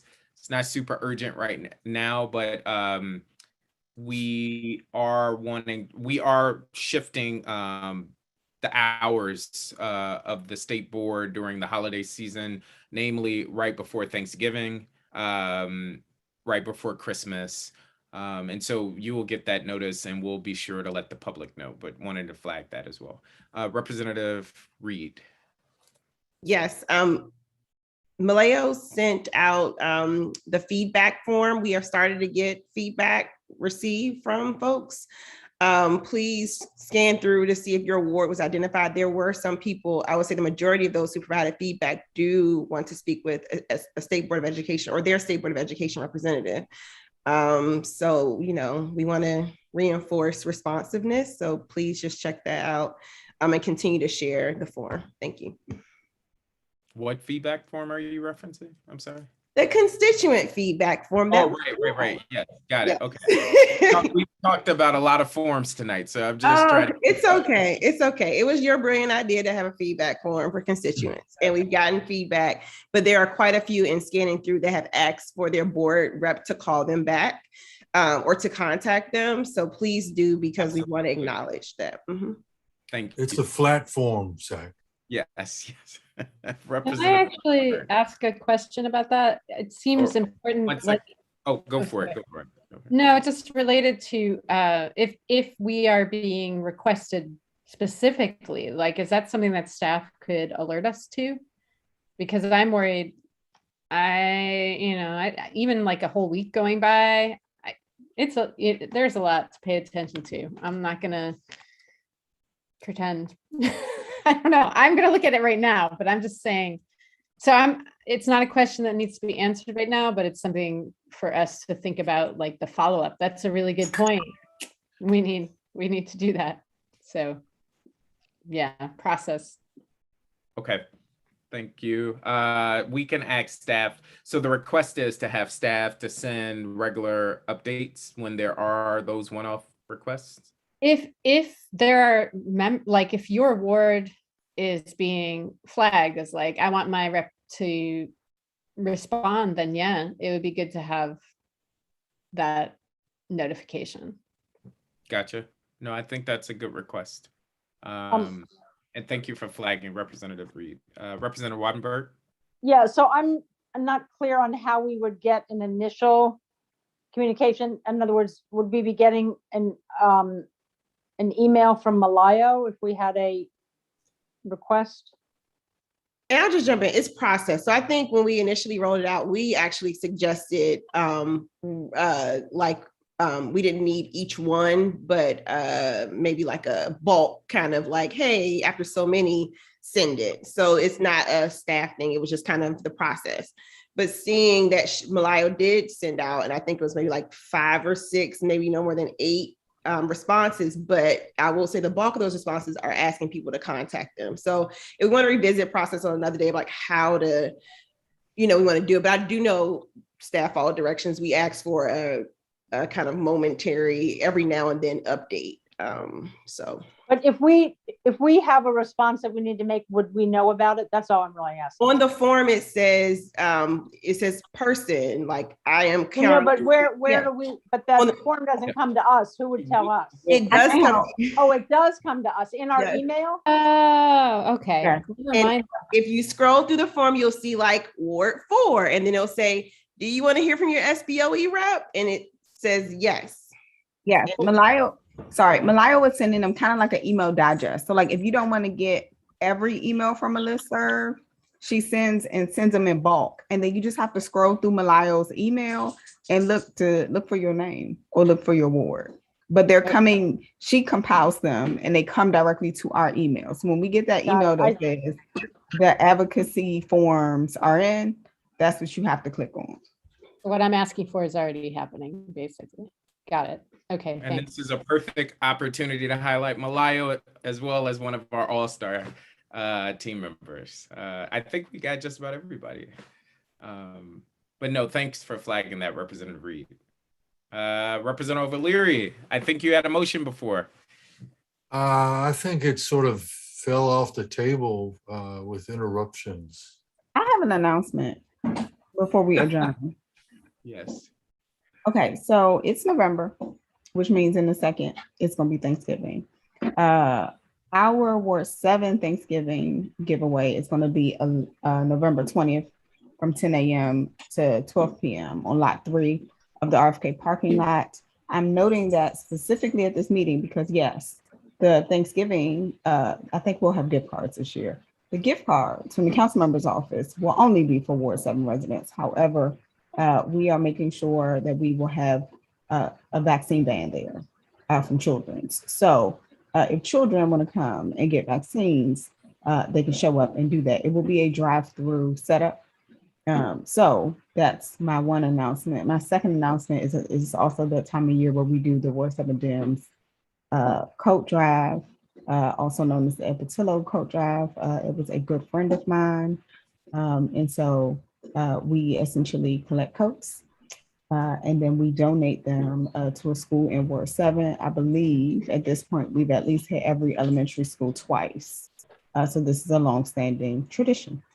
So I want to make sure that I share both of those opportunities with any constituents that are watching. And I'll put all the flyers on my social media. They're starting to come out. And I have books if anyone would like to give away books at their giveaways. Just get in touch with me. And I'd like to make a motion that we adjourn. Is there a second? Second. All in favor of adjourning the meeting, please say aye. Aye. Aye. All opposed, please say nay. The ayes have it. It is now 8:29 p.m. and this working session of the State Board of Education is adjourned. Thank you, members, for a great meeting. I I look forward to learning more about the work that you're doing in your communities. And so for everybody watching, have a good night.